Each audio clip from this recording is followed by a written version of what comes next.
Hey, what is up, everybody? It's been a little bit. Welcome back to the 6 Pixels Under podcast. This, of course, is episode 16. We had a week off last week. I was feeling under the weather coming from the previous podcast, so now I'm feeling much better. And that's good because we have a lot to talk about today. On this week's podcast, we're going to talk a little bit about Valve and specifically Artifact and how it's not doing particularly well. Thank you for the awkward message timing, Goosey B. Nice to see you in chat again, as always, and thanks for the bit donation. And what is up, everybody else in chat as well. So we'll also talk a little bit about some new Skyrim mod that's coming out, Beyond Skyrim, and more specifically the Morrowind portion. There's a little bit of conspiracy theory to talk about in regards to Portal and also Half-Life 2. We'll talk about that a little bit. And then during the MMOs on the go segment, we have a bunch of news to talk about. Some rumors concerning maybe a Riot MMORPG. Actually add that to the tagline. We're doing it live. We'll also talk about maybe some more MMOs or MMO happenings to look forward to in 2019. We will also talk a little bit about the differences between classic and progression servers, of course. That's always a hot topic for me. And then, of course, more things like Nexon's founder looking to sell the company, Fallen Earth, aka Little Orbit, possibly saying that they have to rebuild the game and are willing to rebuild the game. Lots to talk about in the world of MMOs. Also this week, since I wanted to run the podcast a little bit shorter today, I will, and also because I have no guest, I will ask you guys to send me questions. Go ahead and @ me in chat or @ Card. Card is actually in Discord right now. So if you want to ask him or see if you could ask me a question, just go ahead and join the podcast lobby. He'll help you out with getting in touch with me. So again, if you have any questions, anything you want to talk about during the podcast, feel free to @ any one of us, and we'll get to it as soon as we can. Since today's not so structured, I'm looking to have you guys, I guess, some audience impact from the very beginning. But you've got Can we troll him? I'm good at shooting people, cracking wise, and pretending to know how to fight. I appreciate the Twitch Prime sub, Lions. Welcome back. Okay, let's go ahead and get started today, huh? It's a little bit different of a day to me. I don't feel nearly as stressed about anything. I guess that's good because I'm not super sick. So the first thing that I wanted to talk about, we already have the current gaming news a little bit up, so I'll go ahead and leave that there. But it's specifically, there's been some news regarding Valve's recent Artifact launch. For those who haven't been following the story, Valve announced their Artifact game a number of years back now, and for those that don't remember what that reception was initially, because remember, it's always important to look at things in context. Here was after they announced it at the International, I believe it was, the Dota International, about a year ago, 2 years ago now. Wait, let me skip to the perfect part.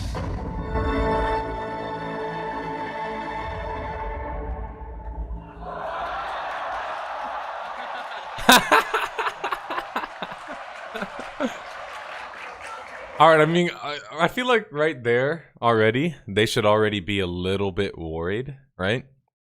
But they probably just chalked it up to people are here to see the International. They don't really necessarily care about the initial reception, but that's already been kind of proven wrong in multiple instances. We do care about how things are unveiled to us, and in this particular instance, I think people are just tired of card games in the same way that maybe they will begin to get tired of battle royales. I don't know if that's necessarily true, but that's, I guess, kind of what I'm thinking right now.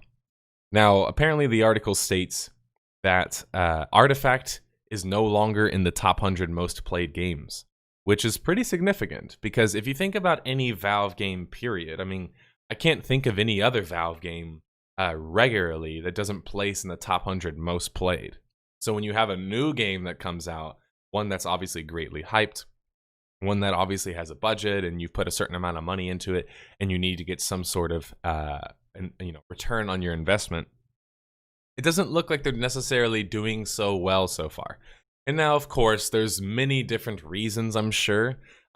You or I, the audience here, we're kind of just taking whatever information we're given. And obviously, this is not so good information. It clearly shows that the game doesn't have the same staying power, perhaps, as other games have had in the past, and certainly not other card games. MTG Arena has done particularly well lately. Obviously, Hearthstone now has been around for a bit on the interwebs, doing particularly well. I don't want to talk too much about the technical reasons because that's something that we could possibly cover in a Death of a Game. But I'll be honest, a couple of people kept asking me about Death of a Games and saying, would Artifact be considered to be a game that is dying or could be considered for the series? And I mean, right now, it's too soon to say. I feel like I can answer this question pretty broadly since most people ask kind of similar questions in this regard. But generally speaking, I'm not going to make a video on a game that's so early in its like initial unveilment, because there's so many instances where they could have a complete turnaround and then my video just ends up looking completely obsolete. So there's that. There's also that, ultimately speaking, I don't have to rush whenever I do declare a game to be dead, of course, according to my own series standards. But with Artifacts, I've noticed this with Fallout. I've noticed this with a couple more recent games. Even WoW, you're seeing this. It seems like people want to be kind of vindicated whenever something doesn't do particularly well. They want someone like me to just come in and be like, yeah, it's not doing well, and here's why. But I guess there's tons of YouTubers who do kind of these what I call reactionary videos, where it's typically like following a trend or following some big article like this. They make a video and proceed to go on about how it's like this big, impactful thing. In reality, does this necessarily mean anything in and of itself? Not really. It obviously does show that the game probably isn't fun enough to have the staying power that it possibly needs, especially for a card game. Its business model, if people aren't familiar with, it requires you to purchase a $20 game, which essentially gives you the cards. Reality, it's not really a different business model than any of the other TCGs, or in this case, what do they call the electronic version of trading card games? It's not TCGs because you don't actually trade the cards, like in the case of Hearthstone. Is it just a virtual card game? I'm not really sure what word they use for that. The point being, I don't really think the pricing is the biggest issue here, because yes, semantics will annoy people. They'll say, why do I have to pay $20 when Hearthstone's free? Hearthstone ain't really free. I mean, the game is designed to not necessarily be free, right? Free-to-play games don't want to be played only in free ways, right? Because they have monetary goals and monetary needs, right? They need to monetize the game in order to make money, in order to keep making content, and in order to keep, obviously, the game running. Whenever Artifact debuted, it managed to get up to 60,000 concurrent players, and that, of course, as we've proved many time again, the initial population of players concurrent doesn't really matter, right? Because it's kind of just like, sure, games can get X amount of population when they first open their doors, and especially Artifact, a game made by Valve, right? It's going to have the audience initially. But right now, it doesn't seem like it's been able to kind of keep that audience. If you look at kind of like, let's start maybe from the very beginning. Looking at some population data here. Apparently their all-time highest peak was 60,000 players, and their 24-hour peak has been an average of, a peak of 5,049 players.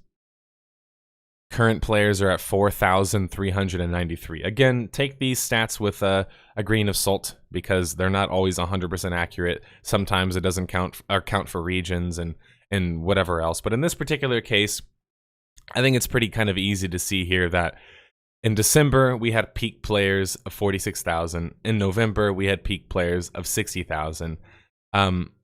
They already had a 14,000, maybe a little bit more person drop But since December, and just the last 30 days in particular, they've dropped 40% of their population. I mean, this is like bordering on MMO levels of like exodus of players, right? You typically only see this with like MMOs, which makes me think a couple of things. It makes me think that the game isn't sustainable in its current model, right? They need to either change the way it plays, or change the way they monetize it, or change something significant, right? Which is not something that often happens. But I mean, of course, they're not going to just abandon their product. So I think it's more likely that the game maybe does a couple big changes and kind of has the Heroes of the Storm approach, where it has basically what you would call like a perfunctory, like a very small kind of outskirts level of success, versus obviously its competition like Hearthstone, MTG. I mean, at this point, there's so many other card games. Lord of the Rings has a card game. What else did I recently play that has a card game? Obviously, Star Wars has card games. Just about everything these days is getting a card game. I don't know. It's certainly interesting to think about. I don't think this is enough to say what the forecast of the game is going to be yet, but it is kind of, you're seeing the early stages of a game that is going to have quite the catastrophic failure. And I mean, when you consider just the profile of a kind of game like this is definitely in the ballpark of a game that I would want to cover on the series for sure. No Warhammer CCG yet. I'm a bit surprised by that, Limpos, I'll be honest. I'm a bit surprised by that.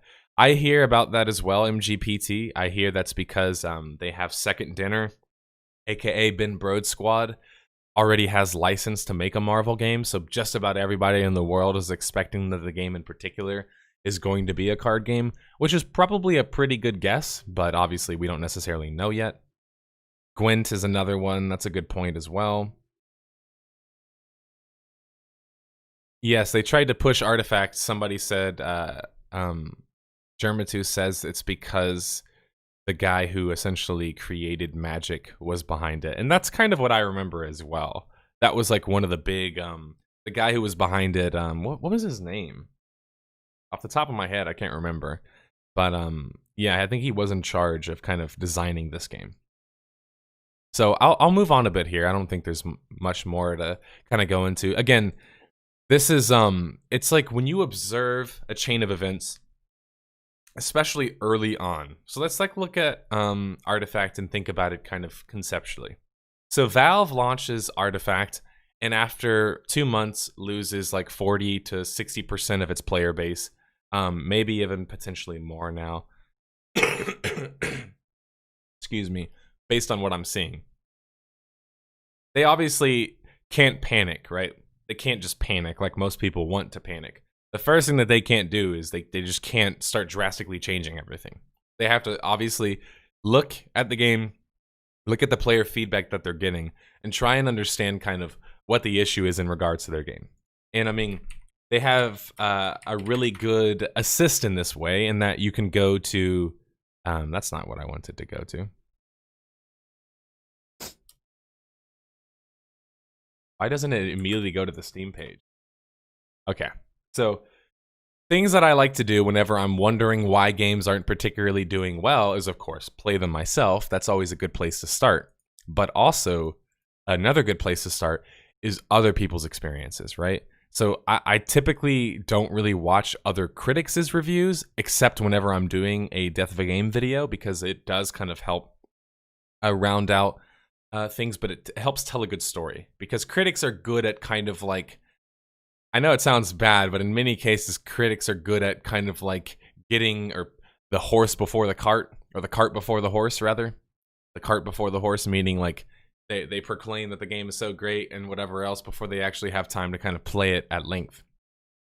So it's good to kind of show people like a snapshot of what critics thought at the beginning of a particular game. And as you saw, a couple of the reviews that I picked up, critics were saying 7 out of 10, maybe 6 out of 10.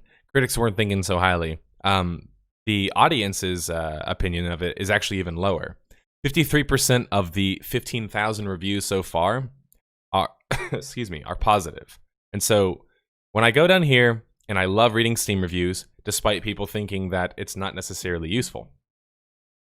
Anecdotes within themselves, of course, aren't necessarily useful. Like, for example, if somebody asks what my opinion is of Artifact, and I give them my specific opinion, while it is valid and probably, obviously, based on something, it's not necessarily, like, good criticism, right? We don't necessarily know if everybody's opinion of something is good criticism.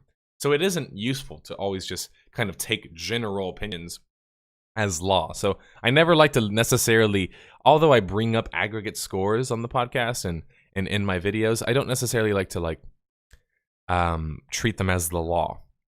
So when I go down here and I look at the reviews, obviously seeing 6,000 positive reviews here on the first day and then seeing 4,000 negative, you already know that's pretty bad, right? Like a 60% success rate with reviews is probably not necessarily good. It's good enough to probably keep running, right? We've seen that with games like Ark and DayZ. A couple other of those types of controversial games don't even necessarily have the best reviews about them. In fact, in many cases, they have less than 50% overall positive reviews. But, you know, of course, when the market is a little bit dry in certain ways, people are willing to take things that they may or might not necessarily allow to, or shouldn't allow to take, I should say, in the future. But we'll talk about that a little bit more when I talk more about Atlas and Wildcard.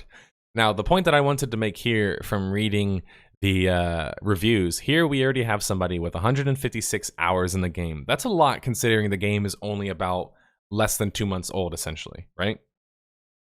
And so this guy actually did some calculations depending on your return on what you would get from doing expert, draft, and constructed mode. And so the average return rate, as this guy figures out, right? And again, this is just seconds from me looking at reviews, is negative 9.43%.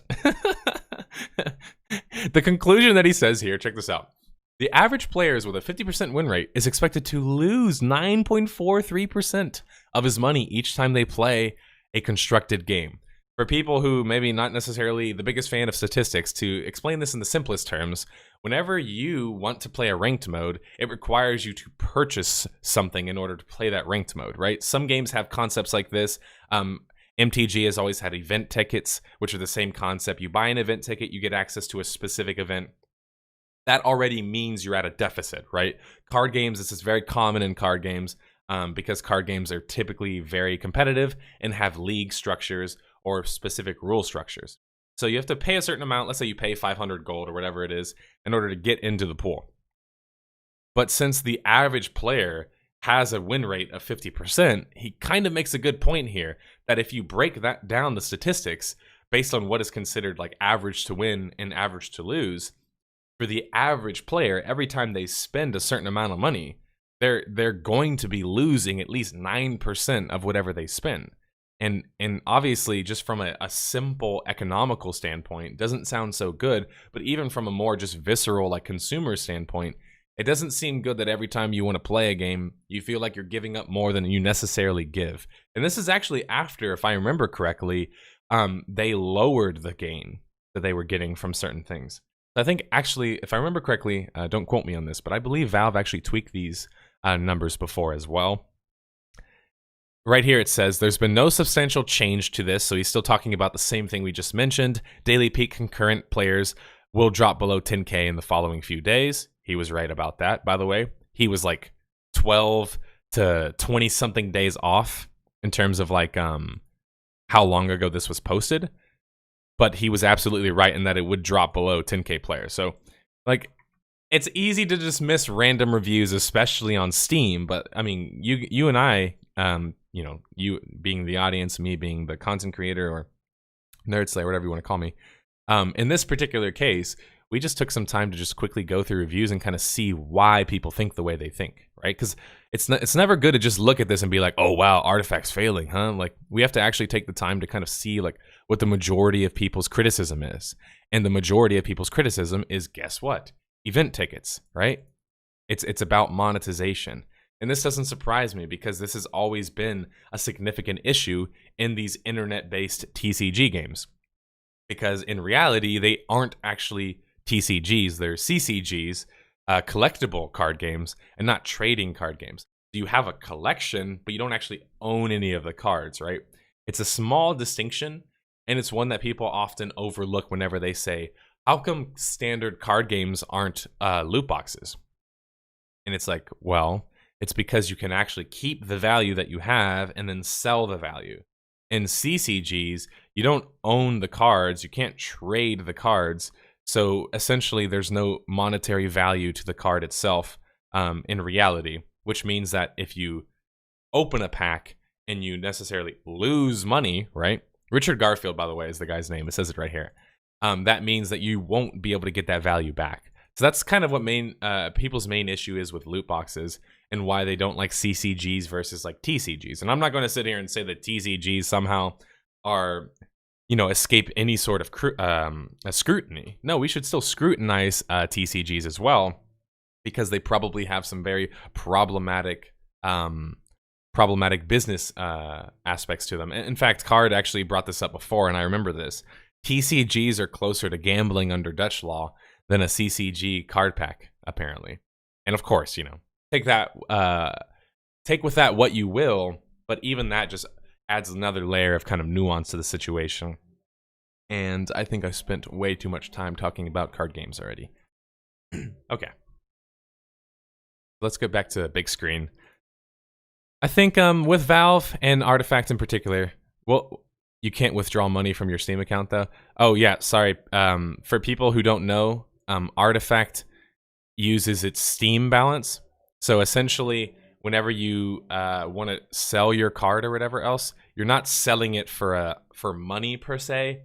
You're selling it for Valve currency, which theoretically speaking, you could transfer for money, but that's kind of done under the table. So it's not really gambling, and Valve has always used this as an excuse as to how they're not gambling.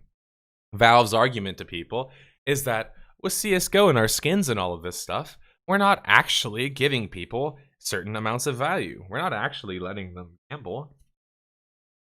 We're just having our own currency, which they can sell their cards and skins for our currency, and possibly maybe find some ways to get money out of it. It's put it this way, that's essentially the only thing that has saved Valve in all of the lawsuits that they've been through concerning the CSGO gambling and the skins and all of that sort of stuff, is the idea that they essentially, it's another marketplace. It's not real money, right? If it was real money, I mean, let's be honest, it wouldn't necessarily work. Not legally in the same way that it works now. The market is rather volatile. Especially with card games. It's like it's such a competitive market. If Artifact was Valve's best, foot forward, why do people want to play the game if they think it's mediocre when they can just go back to playing MTG, which has been around for 30, 40, whatever, how many years now? And then of course Hearthstone, which has been widely successful now for the past like 5, 6, 8 years. Apparently, I'm being raided by a barbarian horde. Can you call in? Yeah. For people who want to call in and ask any questions, just go ahead and join my Discord or at Card.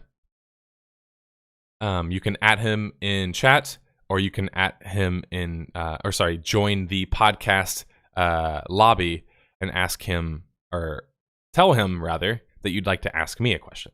A little bit roundabout of a way to explain it, but okay. So I actually don't really want to talk too much about this next little point, but it's just something that I wanted to bring up kind of in a minor sense.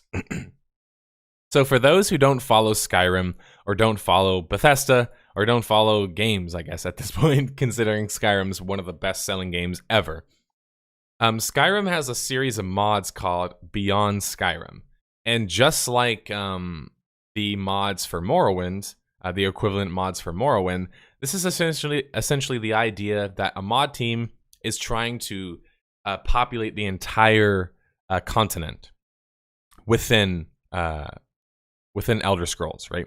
The entire landmass. And so this recent one that came out just a couple of days ago, or rather announced a couple of days ago, was Morrowind, was the Morrowind portion of Beyond Skyrim for Skyrim. And as you can kind of see on screen, let me full screen this for you. You look like Loris Tyrell. I get that a lot. I get that a lot, Vertesi. Thank you, I think. Okay. So I think this looks amazing. I love seeing classic things like this come back kind of into fruition. And when I mean classic, I just mean classic feel, classic lore, classic story behind Morrowind. It's obviously Morrowind, Elder Scrolls Morrowind is probably top 3, top 4 of my favorite games of all time. I find this whole Bethesda thing recently super interesting. That's kind of why I wanted to bring this up, even though it doesn't seem like a big talking point. Hear me out. So with Bethesda's recent failure with Fallout 76, and seeing the recent kind of resurgence, really, and it's obviously always been there, but I mean like a resurgence of the mod scene for Skyrim, it just has me thinking, man, how much of a blunder was it that Bethesda launched Fallout 76 without modding or dedicated servers? I mean, it really is like, it just shocks you, right? Like when you see the amount of work that essentially people who are volunteering are willing to put in, right? This is a volunteer, community project. This isn't a professional project, right? Like the one that I'm showing on screen. You see the amount of effort that Bethesda's fans are willing to put into their games because they matter so much, because they like them so much. And then you look at Fallout 76, and it's just like, it's such a hard situation to be in for fans, because it's like, you want to support the mod scene. The mod scene is particularly amazing with Skyrim, but at the same time, you don't want to tell Bethesda that, hey, you guys can keep selling us your tool sets, and we'll keep making them better games. I feel like we need to talk about that, right? Like maybe there needs to be a video made about this potentially as well, where it's like, when is it going to get to the point to where the community around Bethesda stops wanting to kind of fix their games? I don't know. I feel like they're smart enough to know that as long as they provide such a tool set, they'll always have that community and audience.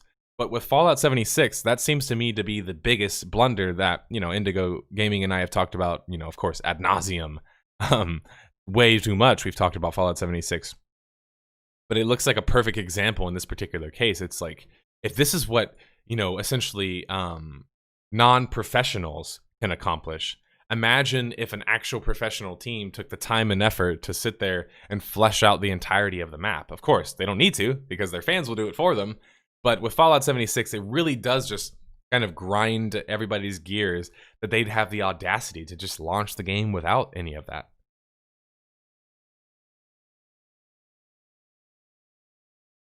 Well, hell, now they are even punishing them for trying to fix their game. I think it's kind of like, once people are out for blood in certain regards, it's kind of like when a shark smells blood in the water, right? Or senses blood. At that point, it just wants to frenzy, regardless of if it's like right or wrong, right? There's no moral justification. There's no like logical justification. It just, sharks eat. And when they smell blood or sense blood, they want to eat or attack the wounded animal. In this particular case, the fan base, the consumers, smell blood. But in this particular case, I think it's more so their own blood first and foremost, right? They had to spill a little bit of their own blood to kind of get in a frenzy. But now they want blood from Bethesda. The fans, I will be honest, some of them will essentially stop at nothing at this point. They just want Bethesda to feel what they feel or felt, right? And we've talked about this before. Sometimes outrage culture can be very problematic, because although you need outrage in certain ways to kind of create waves, if all it does is create outrage and it's not actually pointed at in any, constructive way, then essentially you're just a giant mob. Although Fallout 76 was made by Wildcard Studios, that was absorbed by Bethesda. Well, technically it was made by a couple other studios. That's what they claim. Bethesda claims that it was made by all of their studios, which is a meme, obviously. That's why people keep giving them shit. It seems like for some reason, and Indigo Gaming pointed this out on the last podcast, that they always try to like not say what the original dev team is on Fallout 76, but they also in some cases try and claim that it was like the original team that also worked on it as well. It's just kind of like, basically, put it this way, it's just corporate speak. They don't want to have to admit that their non-A team worked on the game. Because, obviously their A team didn't work on the game. That much is very apparent. And that's why people were pissed off. But people, I think, would be happier if Bethesda just was honest about it. But after repeated, obfuscations and constantly trying to like downplay things and thinking that to solve people's problems, you just give them like small amounts of currency, Bethesda's just not understanding that when you have such a loyal fan base like they have, just offering them things doesn't make them happy. You need to prove to them with action, right? With future action that you're listening, that you're paying attention to their wants, needs, and desires.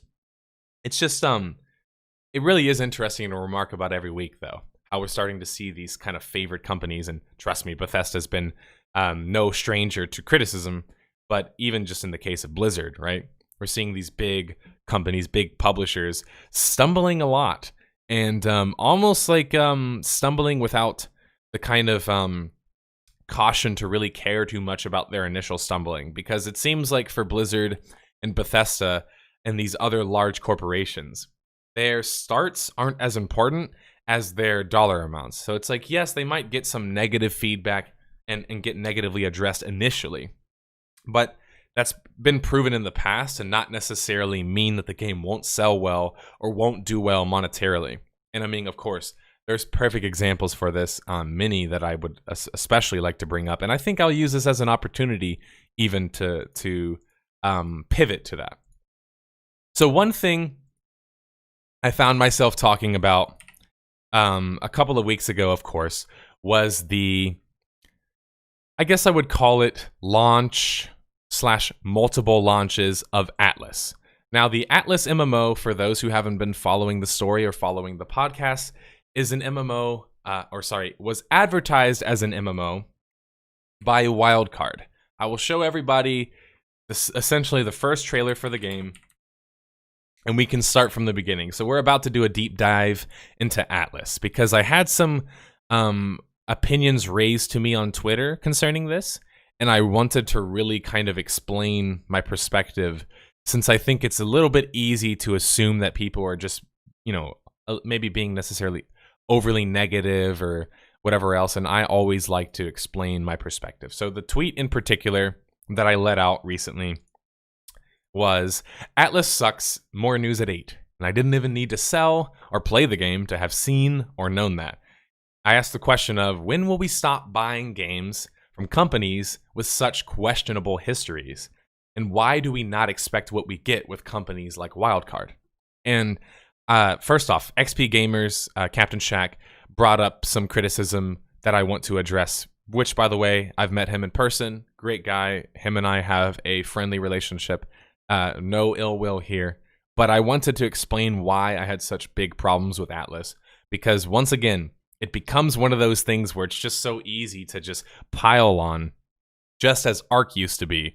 But we'll take the time to very much explain, starting from the very beginning. It's often best to start from the very beginning of a story, because when you start from the very beginning of a story, like literally the trailer that you see, right? This helps you understand what expectations are and what expectations are going to be satisfied. So first, the first thing you'll see here, and I want you guys to please pay close attention here. One thing you're noticing right away from this perspective, what Atlas and Wildcard are trying to show to people is the sense of scale. Would you guys agree with that, right? You see how they're showing all of these character models? We don't know if these are players, right? We have no idea if these are players. They probably aren't, but again, we have no idea. But they're trying to show us the sense of scale. They showed this shot where they're on the boat. They're showing the sea. They're attacking dragons. Like, this looks amazing, right? Like, it looks like a pirate MMO. This is the first kind of impression that I got. Mind you, I saw a little, I've told you guys, last time we saw the trailer, I already saw issues with the game before it even came out, and I'll show you guys how I did that. So, a couple of things to take into consideration before watching this trailer is we already know that the company behind Atlas, Wildcard, is a company that launched the game, the infamous game, Ark Survival Evolved. Now, I probably will make a video at some point explaining why that game has such a, I guess, a problematic history and why people hate it so much, because people will often ask, like, why do people hate Ark Survival so much? If it's still so played, how is it such a bad game? That's a good question, but in this particular case, right? So when Atlas is announced, we know that this is the company behind Ark Survival. So the first thing I do whenever a new company comes out and announces their game is, you know, in very simple fashion, I just look up whatever their previous game was, right? So I know Wildcard has announced Atlas, and here's their trailer. Instead of watching the trailer and being like, oh my god, this is awesome, I think, okay, who is, in this case, who is Wildcard, and what games have they worked on in the past, right? Of course, I just pulled up Ark Survival. It has 162,000 reviews. This game has sold millions of copies, right? So it's been rather successful. Now, their recent reviews have kind of popped up a little bit from where they were initially since the game launched. But if people aren't familiar with the story of Ark Survival Evolved, you can Google it, or I'll just take a quick couple of seconds to explain the story. Okay, so Wildcard, this studio essentially out of nowhere, announces Ark Survival Evolved. I played the game in its very, very, very early stages when it first became playable.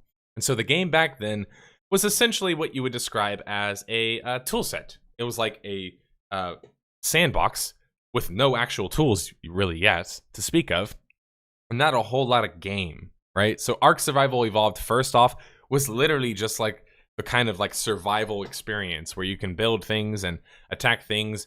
Why? I don't know. Permanence? Not really, right? It's like not really a big feature of it. It's not about being massive. You have servers that are capped at 150, 250, whatever, in the hundreds, right? So it's not an MMO. It's just a survival game that focuses on dinos and attacking, either fighting with dinos like on your side or fighting against them and using the dinos to fight against other players. Now, that was kind of like the initial idea. Wildcard legit did not present a game initially, right? You can go back and watch their very early footage of the game. It played more like something that they wanted to turn into a game. So in many cases, I think Ark Survival Evolved got such a bad rep because it initially wasn't really a game, right? They didn't really have a foundation for a game. The problem with Wildcard, the reason why they have such a storied past and are particularly hated by many of the fans, is that they kept bringing out new content without fixing old content, right?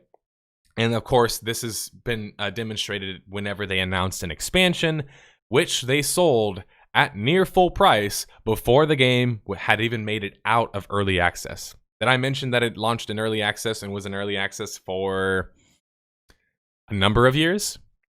I want to say 4 years, if I remember correctly off the top of my head. So again, I'm just providing a little bit of backstory so you guys can kind of understand how I can arrive at the conclusion that I do with Atlas, right? There's other things that people ignore, for example. One that I can basically Google in just a couple of seconds. The company behind Ark Survival, or Atlas, is the company Wildcard, right?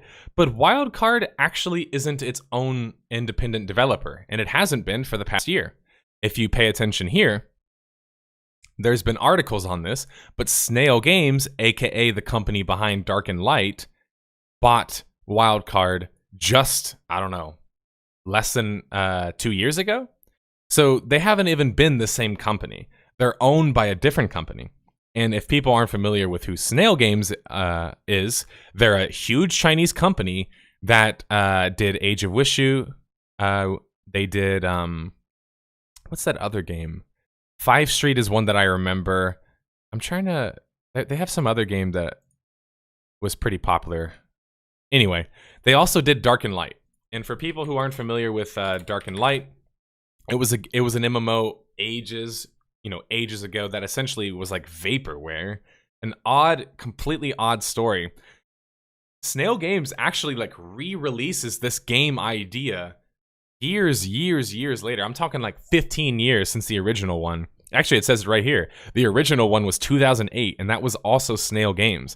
So essentially, the timeline of events perfectly matches what I'm about to explain now, which is, again, this is just a couple of seconds snooping through here. I'm going to show you guys how I end up figuring this kind of shit out.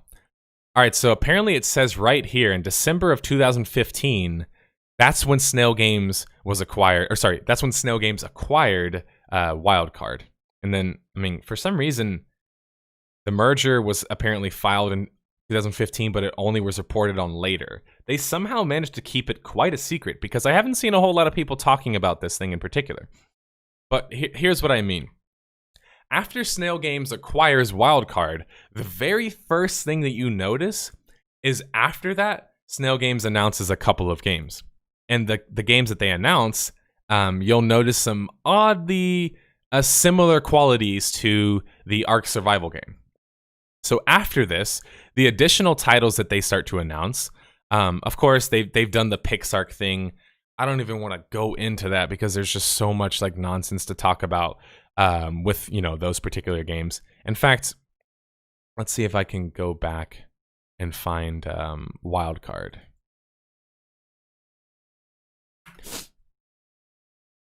Studio Wildcard. Okay. So Studio Wildcard gets acquired in 2015. The game that I wanted to bring up to you guys as a particular advantage, or sorry, as a particular point rather, is Dark and Light. Now, Dark and Light released in 2017, so just 2 years ago, right? It's not particularly old. It doesn't have the most positive reviews, and the first thing you'll notice upon watching people play Dark and Light, which, by the way, you don't want to use trailers for, because they're never going to show you anything realistic. But the first thing that you notice upon playing this game is that it literally has the same framework for Ark, has the same menu system, the same UI, the same clunky combat, and just about everything is the same, right? So Dark and Light, for me, what it told me is that once Snail Games acquired Wildcard, they acquired their technology, and they started to use their technology to create more games. This, of course, is backed up. Dark and Light launches after they acquire Studio Wildcard, and coincidentally is much like Ark Survival, right? And so it doesn't stop there. They actually create even more games, and I don't know why they, naturally speaking, of course, they don't put it on their games developed list here, but if people aren't familiar with some of the other blunders that they've made, they did a game called Pixel Ark, which has a 6 out of 10 also on Steam, and now speaking has basically no player base because initially it blew up and then, like most of their games, died almost immediately.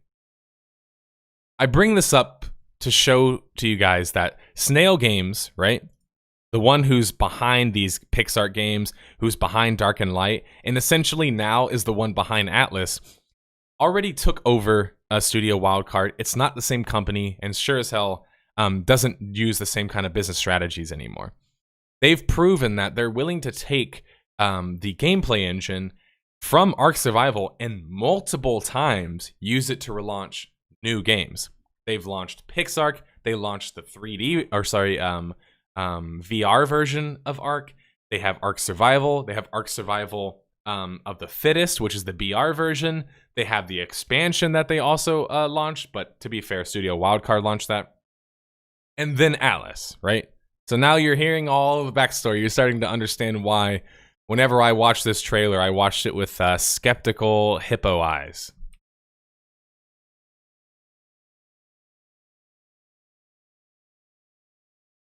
Essentially, right? These are my skeptical hippo eyes. It's not because I'm some next level genius. I'm just picking up the pieces, right? I'm just following the story. Now, when you watch this trailer, right? I know we're jumping ahead a little bit here, but this is how I work.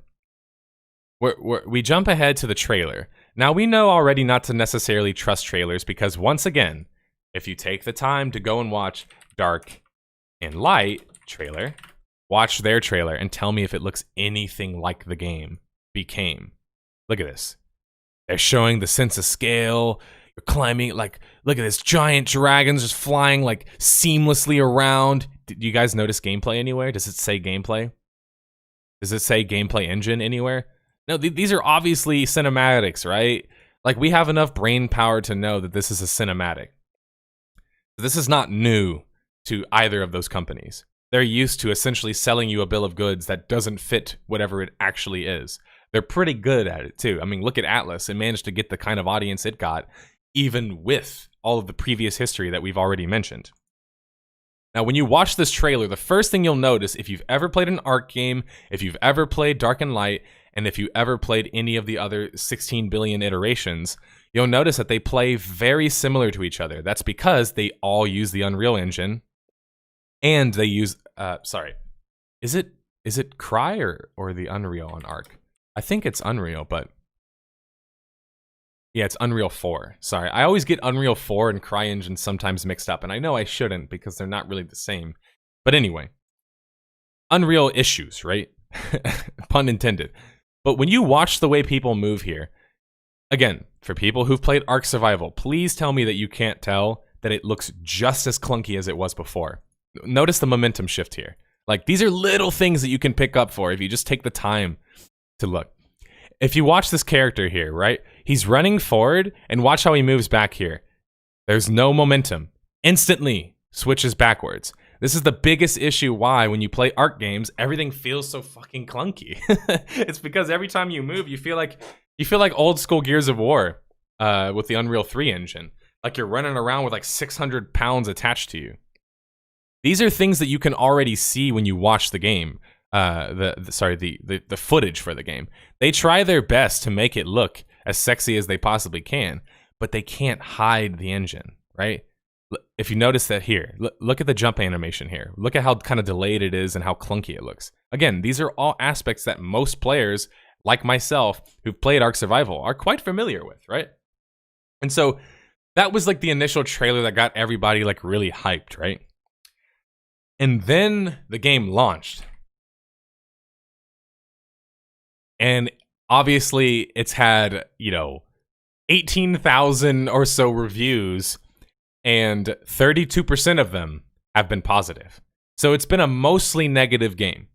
And so when I remarked about that, I had a couple of people kind of respond saying that they disagreed. And so Captain Shack, also from XP Gamers, go watch his content if you haven't already, if you're into space engineers and any of that space sim kind of stuff. He says that I don't agree. I've been playing Atlas for a few days. It offers a bit of gameplay no other current survival game has. The building, customizing, provisioning of sailing ships in ocean to actually sail and explore. So the point that he brings up here is a good one. There isn't a whole lot of games like this on the market, and there's certainly not a whole lot of good ones on the market. But the reason why I don't like when people are just first and foremost focused on kind of how their enjoyment versus like their feelings were after a particular situation is it ignores a lot of important context. For example, the thing that I mentioned here is although Atlas does offer unique features in certain regards, one of my biggest issues with the game is that it 100% false advertised. In the very first trailer they showcased to you, they say that the game can get up to 40,000 players, right? It's an MMO. It's massive. It can get to 40,000 players. Everyone's like, wow, this game is going to have 40,000 concurrent players. Actually, it's not how it works. There's a shard system. Surprise. Just like there was an Ark. It's literally the same kind of concept except a little bit more expanded. Where you have these, I guess if you want to call them hubs that you can kind of connect to and transfer your character to. So it almost works as almost like individual servers to some extent.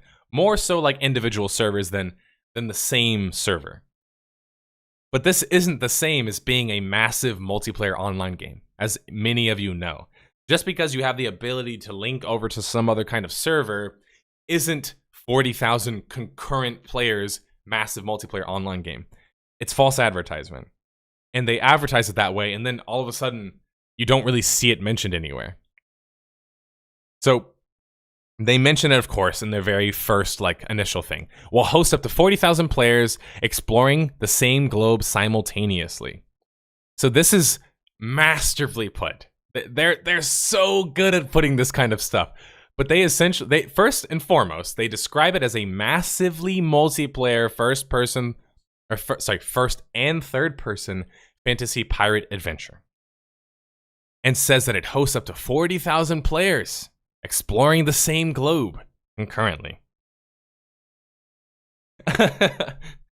Quintel says, it can get 30,000 concurrent players per server if every shard block thingy is 100% full somehow. Oh, and also if you could actually play amongst the shards. You can't, which is why I don't like, and I'm fervorously against, anytime a company says that their game is a massive multiplayer online game. I will scrutinize them heavily because I love MMOs and I have spent a lot of time in MMOs. So I don't want people to falsely advertise MMOs. This is a false advertisement. This is like, explain to you guys what 40,000 concurrent players is. Again, Google will help us out here. Somebody will essentially take the time to explain to you what it actually means. Okay. So this guy asked the simple question. If the Arc servers can't even hold 100 players stably, how is this thing going to hold 40,000? The first comment, it's just PR fluff. It's essentially a server supports up to 100 or however many players they've gotten to now, and a collection of server combined together creates a cluster, which is not the same thing at all. A cluster of shards or phases is not the same thing as a massive multiplayer online game. It's just not the same thing. You can't get what's deemed to be a massive amount of players on a single shard. You can't. Because, look, I'm not the most, like, how do you say it? I'm not the most technical when I speak. I'm not so focused on, like, what the exact technical terms are, right? With massive multiplayer online game, like, we've talked about this so many times, but it's one of those things that wasn't really, like, defined effectively. But one thing that is defined is the word massively. And we can argue what massively means, but I don't know about you guys. I've always thought massively to mean thousands of players, right? And to be fair, that is kind of vouched for when you look at people like Raf Koster, Richard Garriott, and other people who were involved in the creation of MMOs. They typically describe it as like thousands of players concurrently, right? Again, there's no specific amount. It's never like 1,001, 1,002. So half the time we end up having these semantical discussions as to like what's considered an MMO. I think you and I, though, can fairly assume here that 100 players on a server probably isn't what we would consider to be massively multiplayer online. Wouldn't you guys say that that's pretty fair? So they literally false advertised. And yet people are telling me, yeah, but the game is fun. Even if it is fun, I can't play the game off of principle. There's too much history surrounding the game. And this is the main concept that I wanted to explain to people. You don't just judge games based on their merits alone, which, by the way, if you judged Atlas on that, it would fall short. It already has, right? It's already fallen short on its merit. Like, on its gameplay merit. It clearly, in the eyes of the public, is not so great, right? But again, it still has a player base. How can these games do so poorly, according to the reviews and critics, and still do so well? This is a question I've been agonizing over, if you can't tell. Because, in my opinion, this needs to stop. How are these games that do so poorly, have such poor history surrounding them, why do we keep buying these games? I'm sorry, guys. You did not need to purchase Atlas to know it was a shit game. You didn't. I proved that myself. I never purchased the game. I didn't have to. I've been watching it. I've been watching Studio Wildcard with Arc now for, like, how many years is it since they first went into, let's see when they first went into early access. You can see how long I've been following the game now. Okay, when they first went into early access, it was in 2015. I mean, the game's been around for 4 years now. Only a year ago launched in a full actual release. Well, technically speaking, a little bit over a year now, to be fair. But they've been around. There's enough negative history around to kind of be wary to pre-order or willing to purchase the game at launch. Now, there's even more drama that goes with Atlas. They've even had people in the past, for example, I don't know if I linked it here, but there was a server host company that came out and issued apologies to people because they did not expect Atlas to be as unfinished as it was, right? And so the main point that I want to stress to everybody is that, look, we purchased Arc. We fucked up already, okay? It's okay. Consumers, we make mistakes. It's okay to make mistakes. I purchased Ark, right? Just as much as many of you did, right?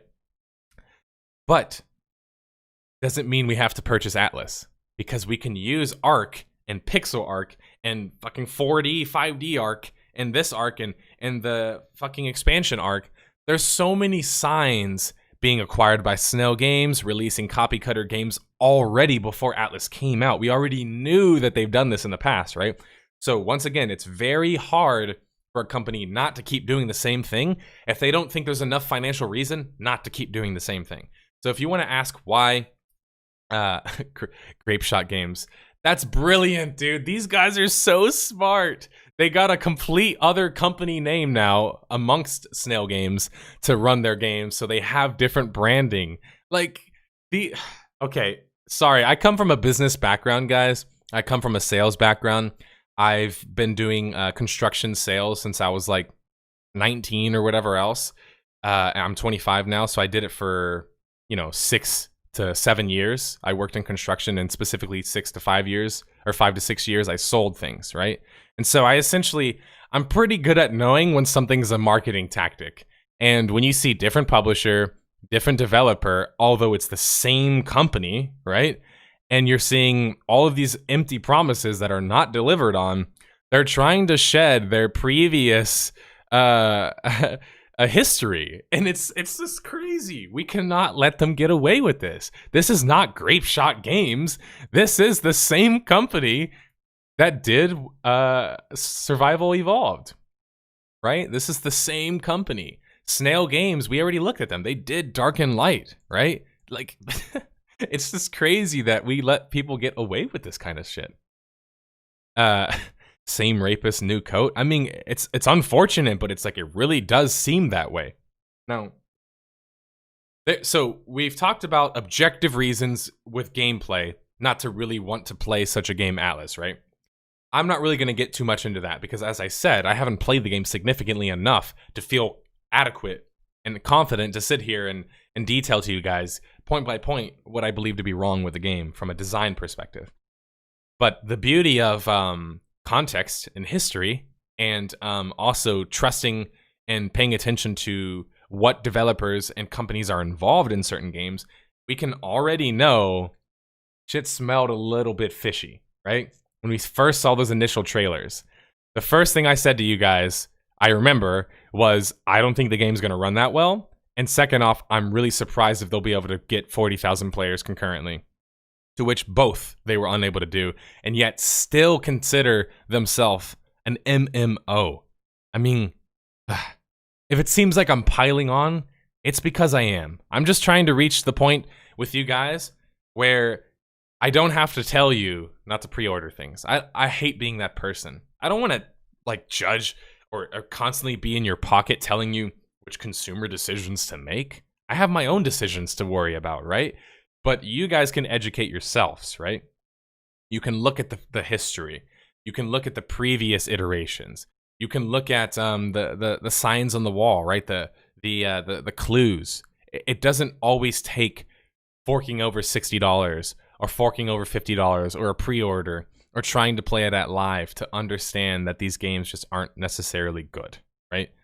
We need to start holding these developers and more specifically in this case, the publishers. We need to hold them accountable.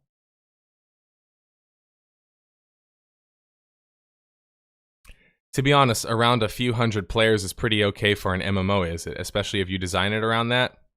No, it's not an MMO. A few hundred players, by any original definition, is not considered massively. So, essentially, if they want to, I guess, avoid the scrutiny of being judged like an MMO, don't call yourself an MMO. It's simple. If you don't want to be scrutinized like an MMO, don't call yourself a massive multiplayer online game. Don't do it. It's just a multiplayer game at that point. I mean, there's shooters out there that have 100 players in them. Like, really? Like, shit, Mag back in the day on PS4 allowed up to like 90 or 100 something players. Is that an MMO as well? you know, are games that allow period for just 100 players, is that the bar now for MMOs? I'm sorry. My bar is where it was originally set, which is where people like Richard Garriott and Raf Koster came up with the term MMO and came up with the term MMORPG, right? And back then, it was never meant to describe hundreds of players. It's just, there's Mag. Yeah, I know. Mag's a little bit of a classic reference. Cutthroat Granny, that's the question that needs to be answered. I'm not saying that I'm the one to answer that question. I don't have all the answers, Sway. Is Ludens here today? I don't know if anyone's going to get my memes, my Kanye memes, but I can't necessarily answer that question for you. Now, if you ask me the question, I can give you my opinion, but I don't speak for the Law Council of MMO players. Like, I don't have any authority in that particular way. I more so try and trust in what the original founders of the genre believe to be the concept of what's considered massive multiplayer online. It's just that in this particular case, and you've seen it with other games like Destiny and these other sorts of games, they will call their games massive multiplayer online games essentially as marketing. To be like, hey guys, we're an MMO. No, you're a multiplayer game with a lobby. Like, that's not an MMO. A multiplayer game with a lobby or 16 billion shards combined together to equal 40,000 players or 100,000 players, that's not an MMO. Like, how is that any different than playing Counter-Strike with custom lobbies and then saying this is an MMO? Because theoretically speaking, I can go from this custom lobby to this custom lobby and play with these players. So it's an MMO, right? According to Atlas and according to Wildcard, that's an MMO. It's simultaneously, right? We're all playing the same game simultaneously. It's not the same thing, right? Come on, we know it's not the same thing. What is an MMO? I mean, again, that's a question that's not so easy to answer because it depends ultimately on who you ask. But if we ask the internet, we can find that out. Yeah. So let's see if I can find kind of like the easiest place to start here for you guys. Technical aspect. Okay. So in a typical MUD, they were limited to 64 and 250 players. A MUD, if people don't recognize the name, multi-user dungeon. This is the earliest form of MMO, well, besides tabletop. Tabletop, then, or pen and paper, tabletop, typical MUD. Then maybe 2D, 3D graphical MUD, followed by MMOs, right? That's kind of like how the timeline essentially works. They were limited early on.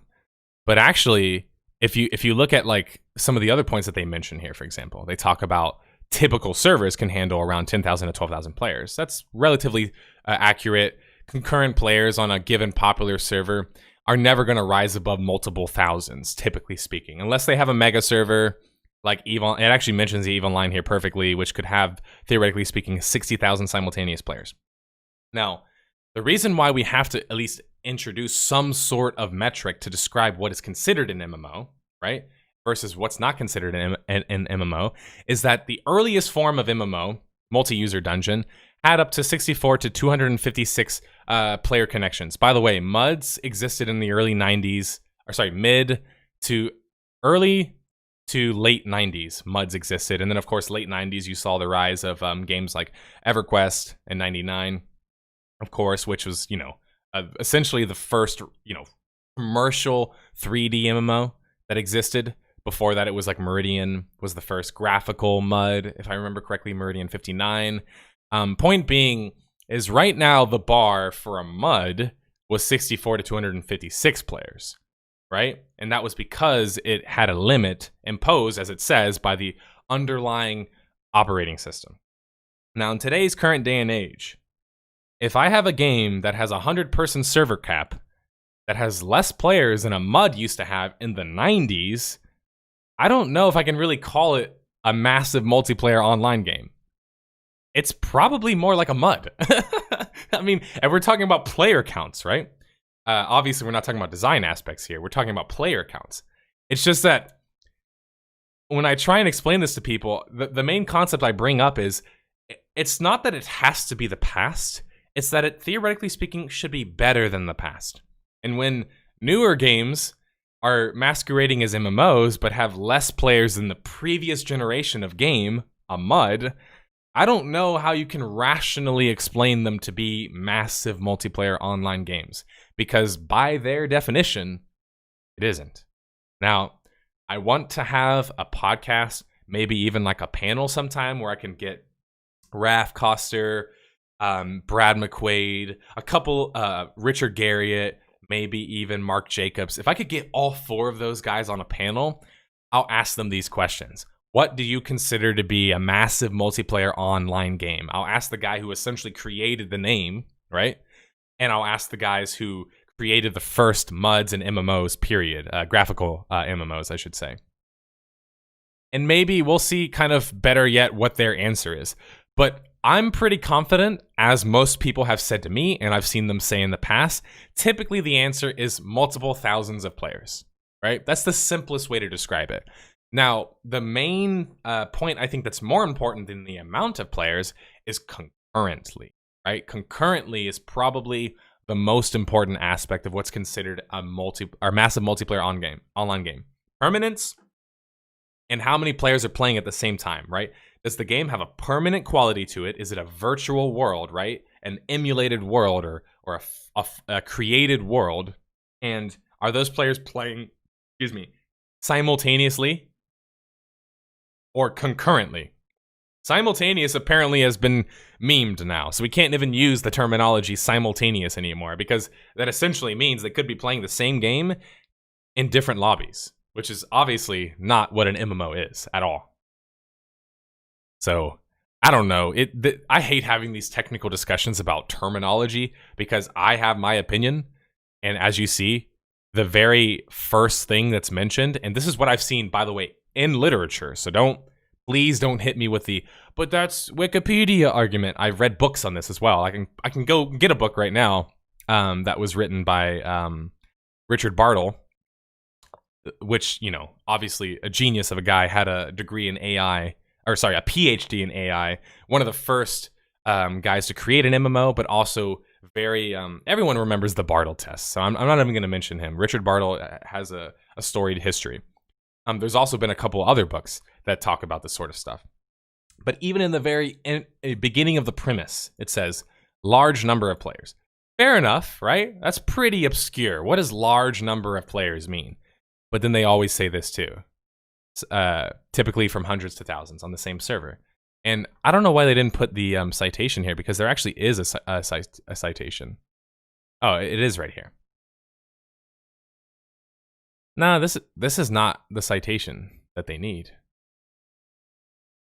The I think more appropriate one is like if you see kind of Richard's like definition of what's considered massive. But then again, to be fair, Richard talks a lot more about virtual worlds, which aren't necessarily the same. See, he has a book here, talks about virtual worlds, but here's one that he talks about MMOs. I actually, you know what? I want to get this book. I haven't seen this one before. MMO from the Inside Out, History Design. I'll save this one, because I'm curious if he even talks about how many players in particular.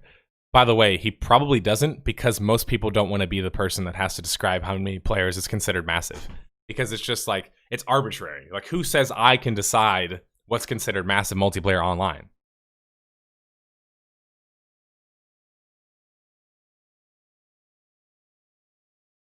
What about MMORTS? They have see, that's where it gets a little bit different. When you start to create other versions of MMOs, it gets pretty confusing, because, for example, an MMO FPS is like, it's very difficult, because it's like, it can't realistically have more than a couple hundred players because of its tech limitations.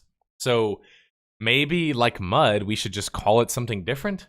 But then again, that increases the amount of bureaucracy that exists, and people don't like having to name all of these different names and whatever else. It's like, it seems arbitrary. Like, I'm totally with you guys that if it seems arbitrary, it probably is. But my point is that we have to know when somebody's correctly advertising that they have an MMO and when they aren't, so we can hold them accountable. So will Anthem not be an Anthem is not going to be an MMO. It's going to be a lobby game. 1000% it's going to be a lobby game. And I'm not saying that because I've played it. They've asked me to play it. I won't play it. I don't really have any interest in playing it. But it will definitely be lobby-based. Like 1000% will be lobby-based.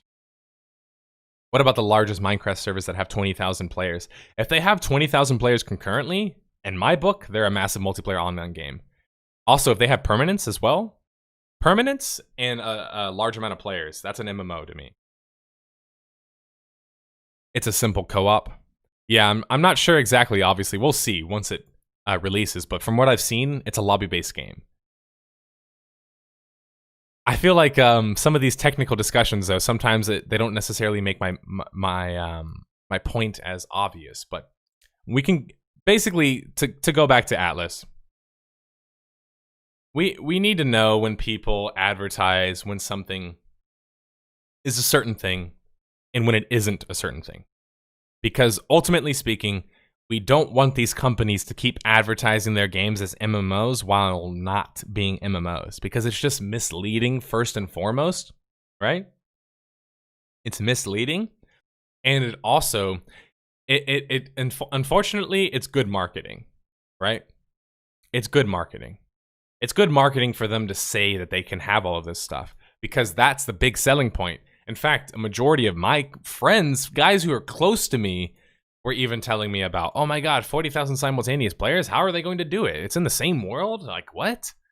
Oh, that's what they meant by that. It's pretty good. These guys are damn good at misleading you. And so that's why I don't hold it against anybody who got misled by them. But what I do hold against people is people who already knew that this was Wildcard and you still bought the damn game. Again, consumers, including me, we make mistakes, right? We buy games, they're bad. We swear off developers and publishers. But we have to make sure to put our money where our mouth is. And if we thought, for example, Ark Survival wasn't such a good game, there's no incentive to trust that the next game will be better. Let me repeat that. When all we know in the past is a history of what ifs and maybes and false promises and tons of issues, if that's the primary past that we know of, right, from this company, and we also know that they've now been acquired by a Chinese company who's already reused assets and flipped assets since acquiring the company, there's too much context, too much backstory here to let us keep making the same mistakes. That's all I'm just trying to say. Atlas was just Bless Online all over again. Yeah, it's true. And it's like, if I seem passionate about this, it's because I am, right?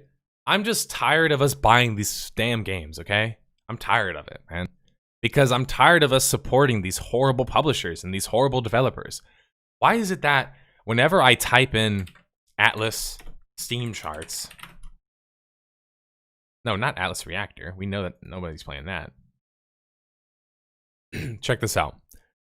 All-time peak, 58... Actually, can we do all here? All-time peak, 58,000 players. Playing 37 minutes ago. Concurrently, 35,000 players are playing this damn game. Why? Why? Can someone explain to me why? Okay, so it's liked by people who liked Ark. Okay, I guess if you liked Ark, and you know, Stockholm Syndrome and all, at that point, you're probably going to like Atlas Ark. Or whatever version of Ark. This right here, though, when you look at the good reviews and you nearly see that it's all people saying that they liked Ark and they also like this game, what you start to realize is that the people who keep making these bad purchasing decisions are the ones that are sunk cost. They've already invested too much time into the previous games and enjoyed it in some sort of way, whatever way they may be, for them to ever say, you know what, I'm going to evaluate this one. And Taj, you bring up a good point here. Because the alternative to not buying those games is not playing anything at all. So for some people, it becomes at least a shadow of what we want. And while I agree with that as being like probably largely the case, I want to be the first person here to say that that is a horrible, horrible way to get what you want. It's a horrible way to get what you want. Let me explain. So, let's say I've kidnapped you, right? Hear me out. I'll explain my analogy. Let's say I kidnap you, and I give you just like small amounts of food. Over time, this concept such as Stockholm Syndrome will start to surface, which is that you will start to see me as your ally or friend, or in a more positive way, because throughout the trauma and kidnap process, you begin to like me because I feed you and keep you alive. In this case, these players who are so desperate to play anything, they go into a game, they get roped in by people like Wildcard Studio, and then once they're playing the game, it becomes Stockholm Syndrome. They see no other thing to play, there's no other option, so you just keep playing the same thing. Except, nobody's putting a gun to your head, right? I didn't actually kidnap any of you. Neither did they. You're playing games that you know to be shit or questionable because there's quote-unquote no other option. But there always is another option. And the other option is don't play these shit games. If you want to say, but what other games would I play? I can't tell you what games to play yourself. If your argument is that Atlas is such a great game that there's nothing to play just like that game, my response to you would be, how is it really any different than Sea of Thieves, for example? It's not a whole lot different. Is it really one-to-one better? I don't know. It's not an argument that I would necessarily make. Now, if your argument is that you want more MMOs to play, well, why would you play Atlas, period? It's not an MMO. If your argument is that you want to play other survival games, there's better survival games out there on the market. In fact, I can't believe I'm saying this, but even at this point, DayZ seems to be a better option than Atlas. And I know that's weird to see because it's been such a long time that DayZ's been floundering. But it's becoming Stockholm Syndrome with people. And it gets very scary to see people feverishly defend companies that profit off of them and profit off of taking advantage of them. My biggest thing is like, if you can look at a company and, okay, let me rephrase this. As you guys know with me, I don't typically make very moral or ethical arguments, right? They're typically not really my style, right? I prefer to like carefully explain logically why I would or wouldn't do something. Now, with the case of a company like Wildcard or a game like Atlas, there's no way that I can objectively, in any conceivable way, make an argument that the game is so good that I should be willing to adhere allow myself to be abused, right? To be put through the abuse to play the game. There's no conceivable objective argument that the game is worth all of that other bad shit we've already mentioned, right? If it was, we'd be having a different discussion, a completely different discussion. Let's say this game was as good as the best game this year. That's a more interesting discussion, right? Because there's a lot of nuance there. It is kind of strange sometimes when bad companies, depending on what your definition of bad is, make good games. It's happened to me before where I'm playing a game and I'm like, damn it, why do I like this game? This company, by all, measures, is not necessarily the best company. But once again, when something's fun, you can't really deny that something is just fun. But in the case of Atlas, I'm not really convinced it's so fun. It's just that it's the sunk cost fallacy, and it's the no other alternative fallacy. So it's like you think recency bias, I should say. Because it's the most recent game and it's got all the new bells and whistles, it's the one that I have to play. No, it isn't. It isn't. And this is such a hard discussion to have because ultimately people always want to ask me, okay, well then what do I play otherwise? Sorry, I can't tell you what to do with your life. Like, I can offer you games that I like. I can give you my perspective, but I can't tell you without a shadow of a doubt what is the best game for you to play given your specific conditions. I don't know, right?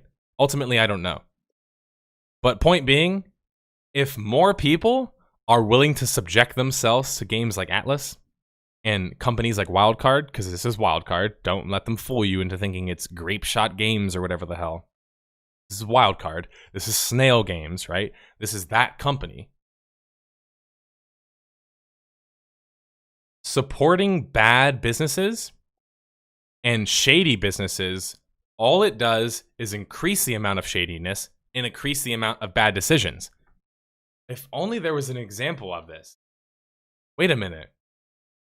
Maybe over the past hour, we use an example. Did you guys think of one? Oh, wait. Wildcard. They've already done this before. They've already released like 16 versions of their game that are obviously not, you know, not so great. So let me see if I can... I don't even know if it what developer they have it under whenever they did Pixark. Like, what developer do they have it under?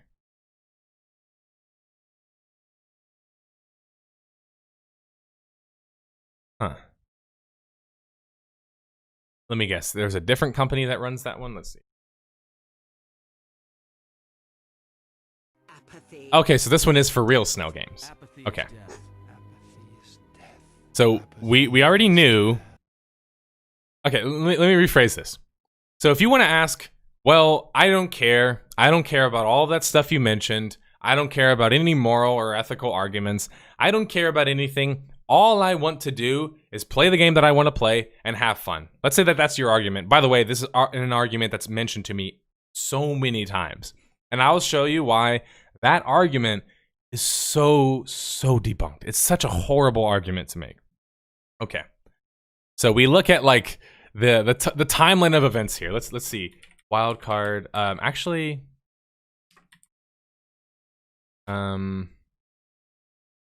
there's an article in particular that I'm trying to find here. It's one where they already did the research for me. Wildcard massively Atlas.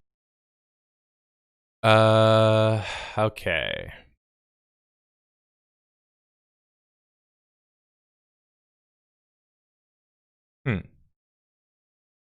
I gotta find this article because they already had all the research for me.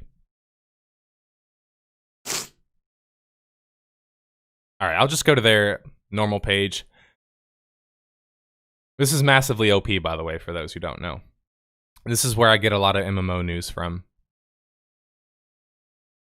Okay, where's top stories? Popular threads. Man, I gotta find this. Actually, I could just probably search it in here.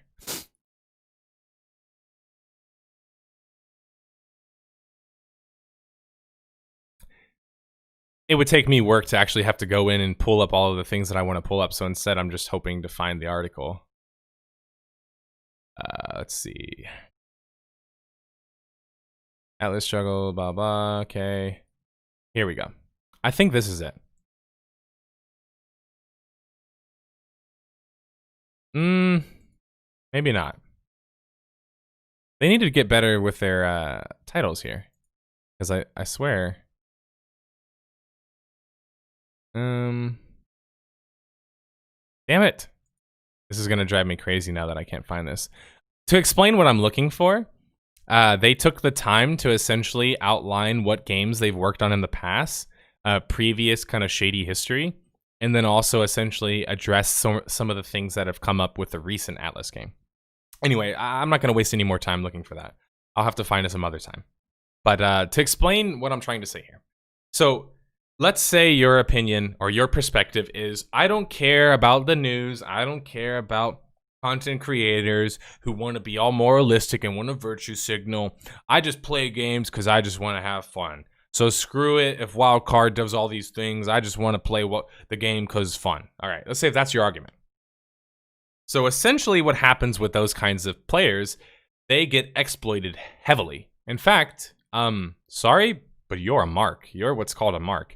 Whenever a developer, a publisher, or even just anybody who sells anything looks at a person like you, who's willing to ignore all context, willing to ignore any of the history surrounding anything, and ultimately just wants to enjoy yourself with no other conceptions or like no other thought that goes into it, you're a mark. You make a really easy transaction. Because when people look at you, they know you're not thinking about the previous history of the car. It's like the used car salesman.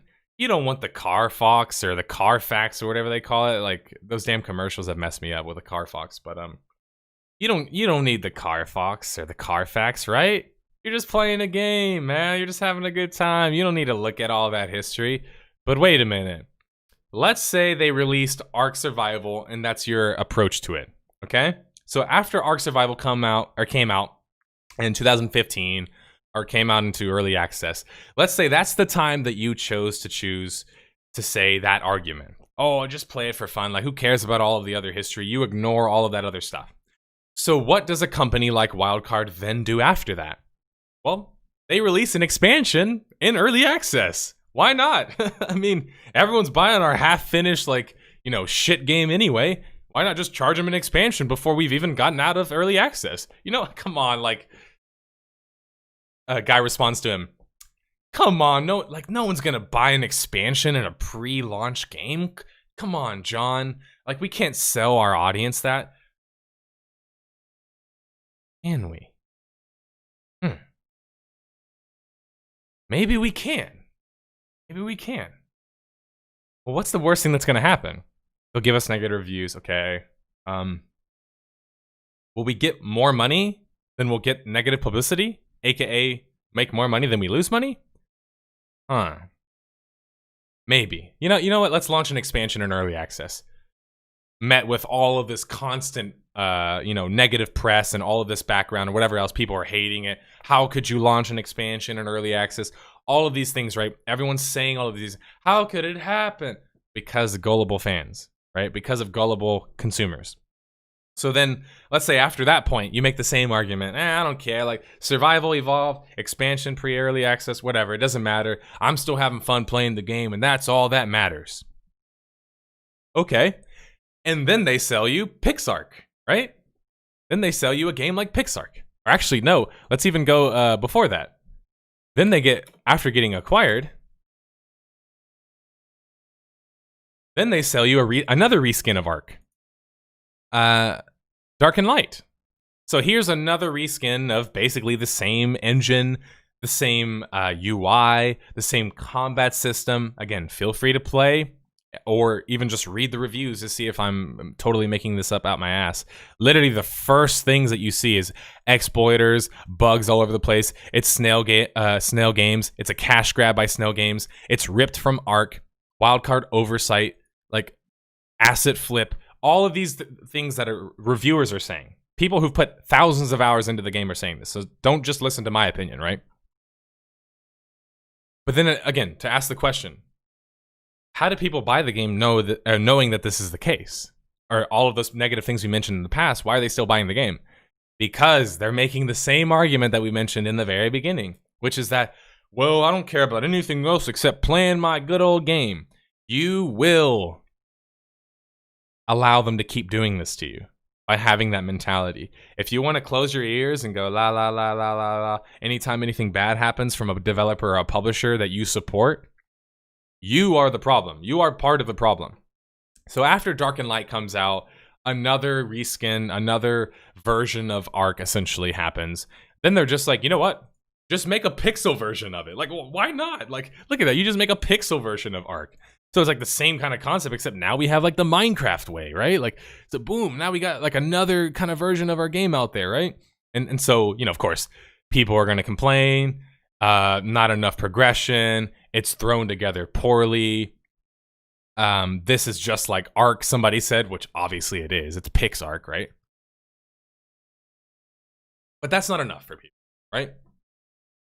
They still want to buy more Ark games for some reason. And so then they're just like, why not make Ark Park? The VR game. A VR game for another unfinished game. Which, strangely enough, why doesn't this game have good reviews either? How come none of these games have good reviews? I'm so confused. Clearly, people are just being mean.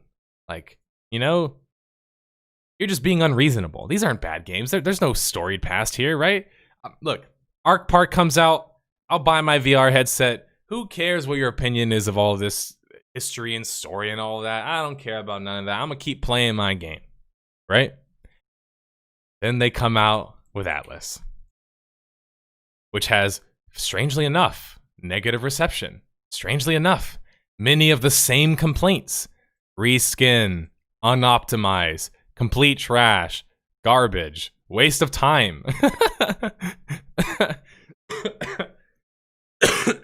Do you get my point yet? Am I making a point here? The idea is that although on the surface you can respond with the idea of like, guys, I'm just playing games. I'm just an average Joe. I don't care about all of the other history. If I'm having a good time, just let me enjoy my good time. No, you are part of the problem because you keep allowing these companies to resell you the same damn game 6 times.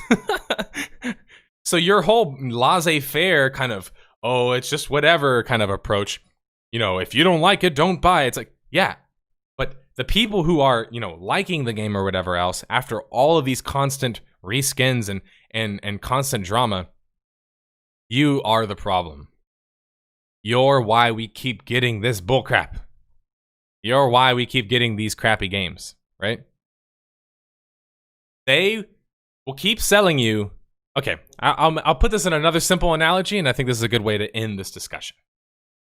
Right now, let's say I just murdered a person, right? Or let's make it a little bit more kind of less exaggerative. Let's say I just stole something from a store, right?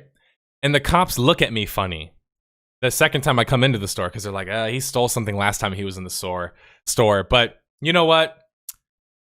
Come on, like, we can't really like pay attention to context here. He probably won't do anything bad again. There's no reason for us to suspect him this time, right? I mean, he did it in the past, but that's the past, right? So it doesn't have to be the same in the future. And then I steal something again, right?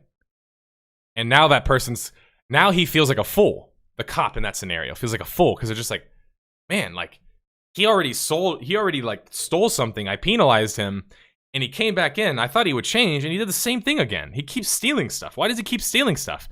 Maybe because I'm a thief, right? And in this case, maybe because Wildcard's a shit company.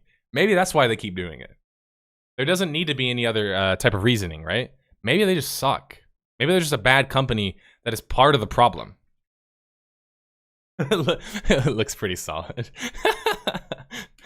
All right. Somebody said something along the lines of earlier, said no fun allowed. I think you're memeing, man. It's nothing about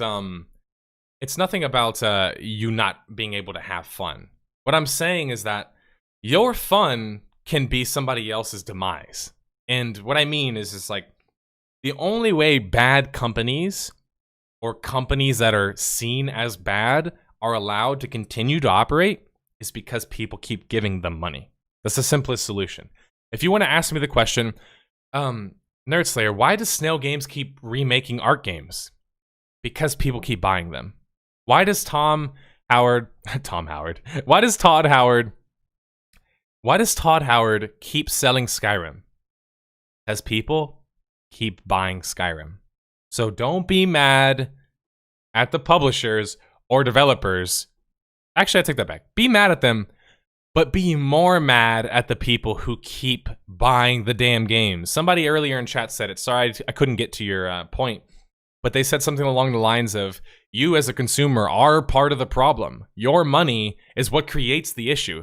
And I know, it's a lot of, put it this way. For a consumer, surprisingly, we have a lot of purchasing power, right? We have a lot of power with our money. Our money, obviously, funds these companies, but it also tells them that they will continue to get customers like us if they continue to do the same kind of stuff.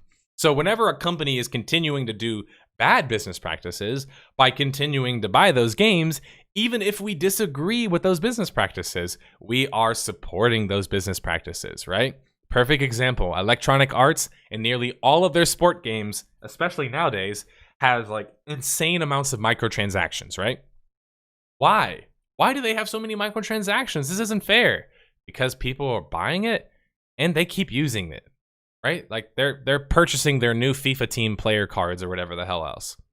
If you ever wonder why bad business practices or unfair things or whatever else, type of adjective you want to use, why they exist, it's because somebody's still giving them money, right? You're still supporting them.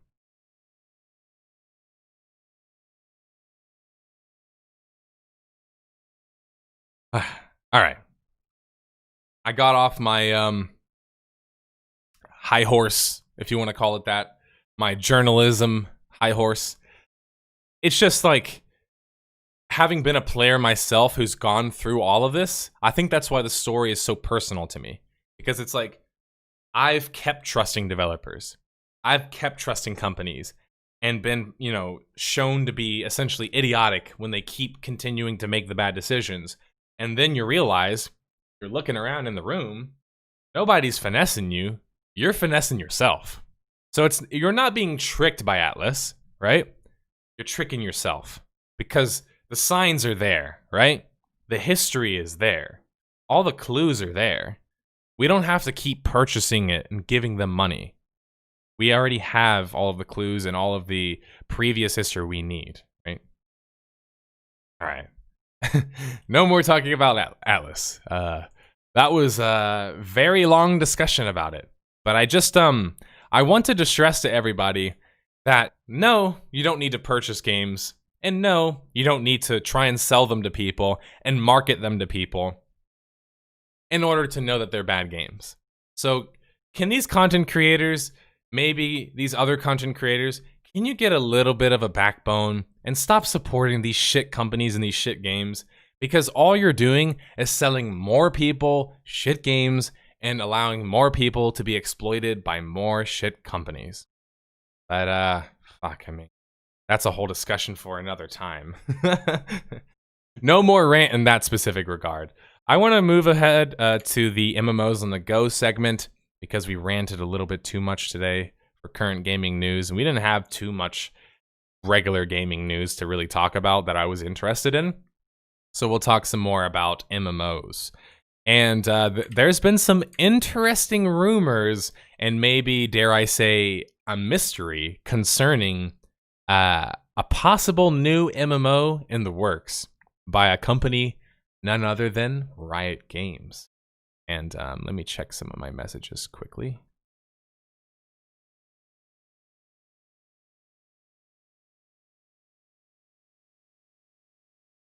Sorry, I was reading some of the messages I had. Okay. So with Riot Games, there's been rumors, a little bit of rumors, I should say, over the last couple of years. They've had developers come out and say, what do you guys think of an MMO? Mark Merrill said that. Point being, League of Legends, the top 3 most popular game in the world, top 4 maybe now, and obviously one of the biggest MOBAs ever, Riot Games, the company behind them. Essentially, this guy here, Admiral Gallius Rax, I appreciate the amount of time and effort this essentially detective has put in because he's built his case here. And I'll just go ahead and read it word for word so I don't do it so I do it justice, I guess I would say. This thread is the result of a comment somebody made to me in another thread. Now, I normally do not pay much attention to Riot Games, but somebody told me they might be making an MMO entitled Legends of Runeterra, so I decided to do some digging. The digging he does, the first point, or I guess I would say little bit of a clue, because so the way I describe like bits of evidence to you guys, there's clues, which are like circumstantial evidence, right? Clues are circumstantial evidence. And then there's actual evidence. And in this case, actual evidence would be like they're hiring people. They've admitted working on it. They have a licensing deal that maybe shows that they're going to use some type of technology, right? But this is more so circumstantial data. So this is kind of more of like trying to solve a mystery. Right? 2014 through 2016, hiring spree. In this 3-year period, Riot Games was focused on hiring people with a background in MMORPG development. probably the most recognizable one is Greg Street, a former lead systems designer for Blizzard Entertainment who worked on World of Warcraft. There were others he mentions.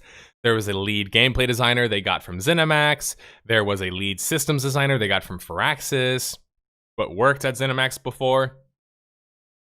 His point here is that they've made a couple hirings of people who basically coincidentally worked on MMOs. That doesn't necessarily mean anything yet, but obviously it's a good place to start for a clue.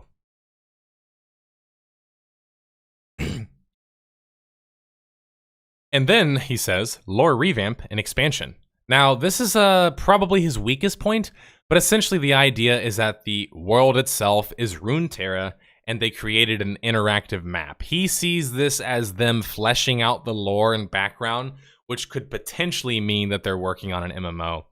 A little bit loose of a assumption here, but I can see kind of where his mind is at, right? Employees starting to let things slip. This is, again, very circumstantial because Mark Merrill said that he was joking. We don't know if he's joking after he said that they wanted to work on an MMO. It could be a way that he was trying to garner attention, test people out. But point being, when he did make this announcement, he had a crap ton of engagement on it. Here's the tweet in particular.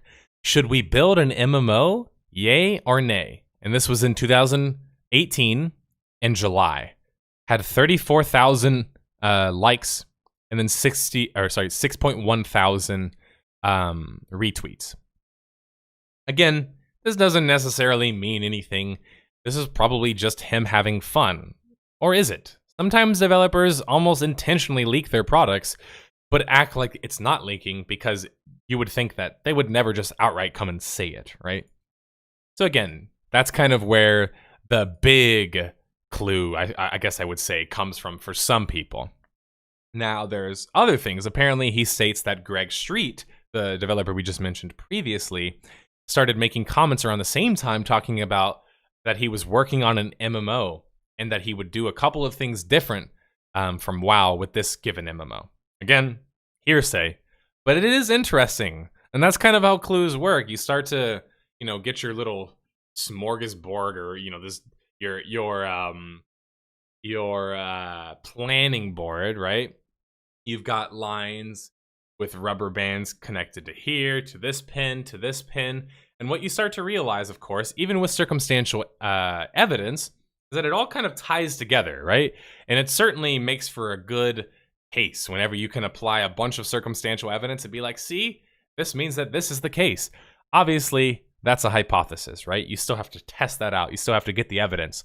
But it is interesting, and obviously it's certainly fun for people like me. Apparently there was a trademark spree, which of course is always a telltale sign that somebody's going to create a new game. In November, they said it came to light that Riot Games had filed many new trademarks for something called Legends of Runeterra. Obviously, that name itself makes you think, maybe massive, right? Because Runeterra is the name of the world, right? So they didn't call it Legends of the League, or they didn't call it Legends of this very specific Noxus or Noxia region or whatever, right? They described it as Legends of Runeterra, the entire world or the entire map. Again, could mean nothing. People joke that it could just be a card game, but people speculate that this maybe was a mobile game, but then Tencent said that they had already asked Riot to make a mobile game, to which Riot said no. There's apparently a large variety in trademarks here. Let's see what we've got. Legends of Runeterra. They've got electrical and scientific apparatuses, paper goods, leather goods, clothing. This is a lot. It looks like they're whatever they're working on here. Again, I'm not going to state that it's an MMO, but whatever they are working on here, they're putting a whole lot of effort into figuring out what it is, right? Like they're building an entire marketing plan and identity that goes with it. They're not just going to sell you a game. That's not what these companies do, right? They sell you goods, they sell you clothing, they sell you merchandise, they sell you all of these other things that go with creating an IP. Could mean nothing, or it could mean that Riot Games really is working on an MMO.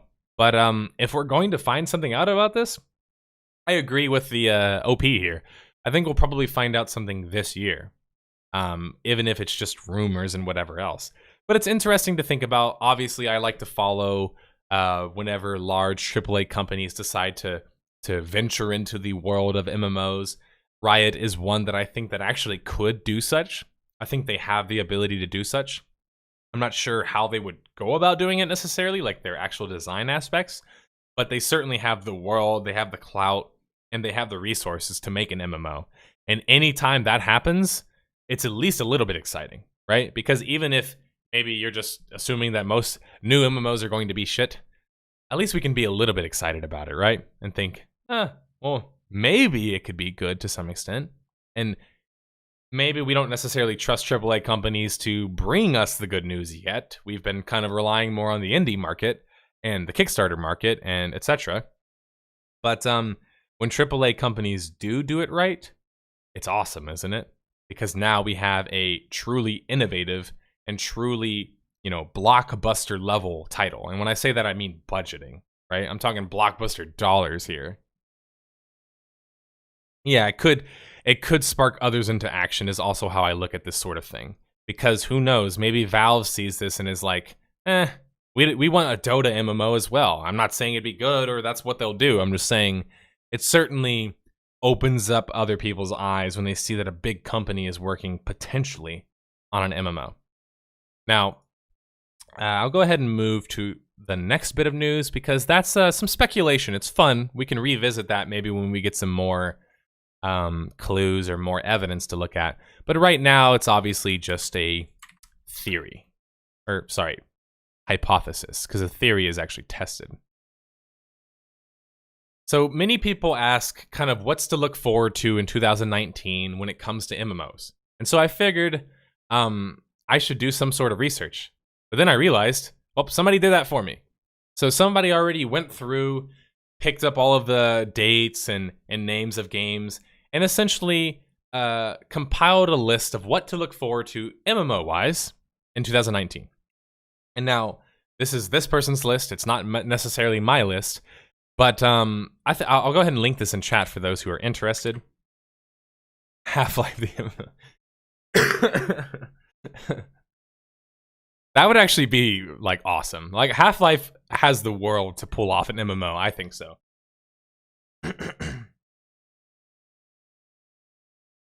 Okay.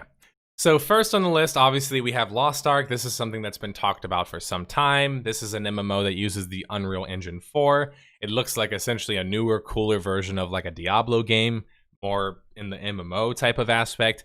It launched in Korea, I believe, actually, it's launching in Korea soon, but we have no idea when it's going to come to the West, which is basically what he says here as well. I'm not going to mention, I have no idea what this Project BBQ is.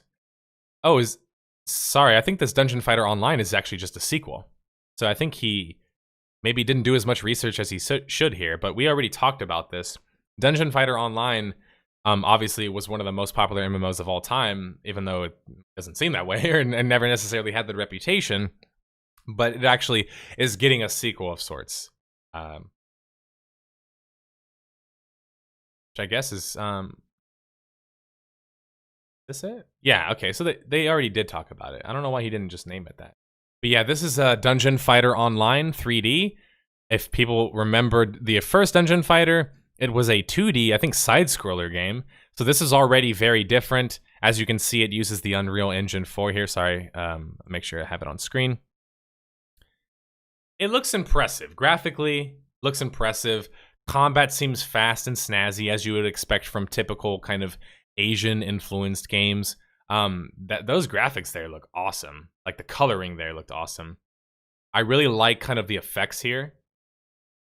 Project Barbecue is it's looking as appealing as barbecue does right now for me, which is pretty appealing. Of course, this is not my endorsement. This is just me saying it looks kind of cool. So please take that with a grain of salt. Yeah, exactly, Limpos. You thought the same thing I thought here, which is like, it looks cool, but I only saw like 2 players on screen. So are we going back to lobby-based kinds of games, or is this another instance? Because not that those things are necessarily bad, because ultimately if it's fun, but obviously have a little bit different idea of what's considered a massive multiplayer online game than maybe some people do. But certainly something to look forward to in 2019, at least like watching the story unfold. New World, of course, is in alpha. It entered alpha last year and is supposed to have its open beta late 2019. It still has an NDA, so there's not a whole lot that I can talk about, even though I've had the chance to play the game behind the scenes, of course, in alpha, and also play it at their studios. But there will be, obviously, some more information unfolding in 2019 concerning New World, at least hopefully. Crowfall recently released a new alpha, as it says here. I think they had promised a soft launch this year, but I don't know if necessarily that's still planned, and I actually think they already delayed that. So Crowfall, to give you just a little bit of my roundup on it, it's one of those games that I'm just not really sure kind of where they're going with it. Obviously, Todd Coleman and the team that had previously worked on Shadowbane works on the project. It's even had big names help in the way of like Raph Koster has offered advice and advising to the game. But Crowfall, it's strange because it started off as probably the most readily available to play of the Kickstarter games. But it's kind of almost made like backwards progress in that way. Now we're starting to see Pantheon able to be played, Camelot's able to be played. Of course, you're able to play Lost Ark if you have a Korean account. Other new Kickstarter MMOs and just new MMOs in general are looking a little bit sexier than Crowfall is lately. I think that's because Crowfall's had to delay a lot of things. They've announced a focus on their engine. They want to use their engine as a proprietary engine and allow other people to license that engine, which is a total, 180 from kind of like their initial view of things, which was just create their own engine to which, they need to use for their own game. This is a very strange concept for me because it's like you're creating an engine that you want to sell to other developers, but your game itself doesn't really look that great on the engine. So that's kind of the weird thing about Crowfall for me is like, hey guys, come check out our engine, maybe potentially use it. But then it's like when you watch gameplay on Crowfall, as I've mentioned already, it's it needs a lot of polishing. The first thing that comes to mind when I think Crowfall is, first off, what is their goal with the game? I'm still confused as to what it is. And second, polish. It needs polish. Okay. Camelot Unchained is in beta 1 now, and people are speculating that actually, if I remember correctly, they were targeting a launch in 2019 with their new outside funding that they acquired in the realm of like 7 to 10 million, if I remember correctly, on top of their already 8 to 9 million or whatever it was. Basically speaking, they're almost up to about 20 million. And I think they were looking to have, Limpos is in chat, maybe he can correct me, but are they still targeting the launch for 2019? I know that's what Mark Jacobs said recently with Camelot, but I'm not 100% sure if that's 100% recent. Anyway, while he's answering that question, we can go into Pantheon Rise of the Fallen. It's in pre-alpha still. Last time I checked, they hadn't announced anything else with Pantheon. I'm going to make a YouTube video about this, right? So please, if you're wondering that I don't seem so researched here, or rehearsed rather, it's because I'm not. I'm just doing this off the top of my head. Okay, so yeah, Limpos says 2019 winter release is still the plan for Camelot Unchained. So hopefully that comes to fruition, because that's a game that certainly has a lot of hype around it. And justifiably so. Even just from its engine perspective, it's proven way more with its engine than other MMOs have, especially like when you compare it to like Crowfall. All right, anyway, here's Pantheon. Pantheon, if I remember correctly, hasn't announced a launch and is probably maybe nowhere near close to announcing a launch, considering they're still in pre-alpha. So I don't really know how much more information we're going to get in 2019 from Pantheon, but it's very likely that if they're going to choose a time to enter into a full alpha, I guess, or maybe even a closed beta of sorts, this is probably the year to do it. So we can, I guess, keep our eyes out for Pantheon to see how they end up shaking out in 2019. Dual Universe, I haven't seen so much about Dual Universe. I know that comparatively to other space games, Dual Universe allows full customization of structures, of ships. It has a lot more of a space engineer's feel to it than maybe Star Citizen or, you know, even just other space games like Elite Dangerous and whatever else. But I don't have much opinion on Dual Universe. I've been told to reach out to them before. I still haven't done that yet. I need to, but they're still kind of in early alpha testing. When companies are in alpha test or pre-alpha, I'm not really interested in following the games that much. Like, yes, from a journalistic perspective, I want to keep you guys updated on what, you know, stories are kind of unfolding, but I'm not the news guy. I'm not young, yeah, or whatever. Like, I'm not going to sit here and read an article to you every time some little bit of news information comes out. I like to do deep dives, right? I like to put a lot of effort into my analysis. So, like, with Dual Universe, there's just not enough of a game there yet for me really to analyze it. But I will say, out of all of the other space games, it seems to be the most sandboxy, which is obviously certainly exciting. Legends of Aria, we've talked about that before, so I won't talk about that too much here. Final Fantasy XIV is getting a new expansion to launch in summer of 2019. So Final Fantasy XIV, for those who haven't followed it, is doing swimmingly. In fact, they're doing better than they've ever done.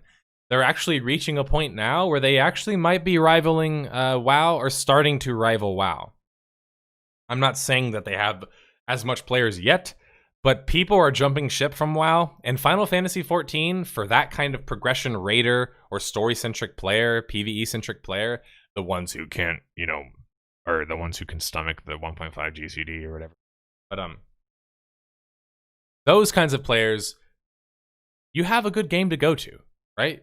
You can transition to Final Fantasy XIV, and it looks like it's been a pretty good destination for people who've been leaving WoW recently. A third expansion, let's see. The first expansion was, can we count A Realm Reborn as an expansion? No, that's like a reboot. So let's count that as a reboot. And then we have Heavensward, and what was that more recent one? Heavensward and damn it, I can't remember off the top of my head what that recent called. I know somebody in chat knows, so I won't bother explaining to you guys. Was it Blood something? I don't know. Anyway, Star Wars: The Old Republic is getting a story patch, and a new expansion is supposed to drop sometime in fall of 2019. So basically what that means is that the game is still alive and well, has a vibrant population, is widely successful commercially, and is not dead considering it still is releasing new content.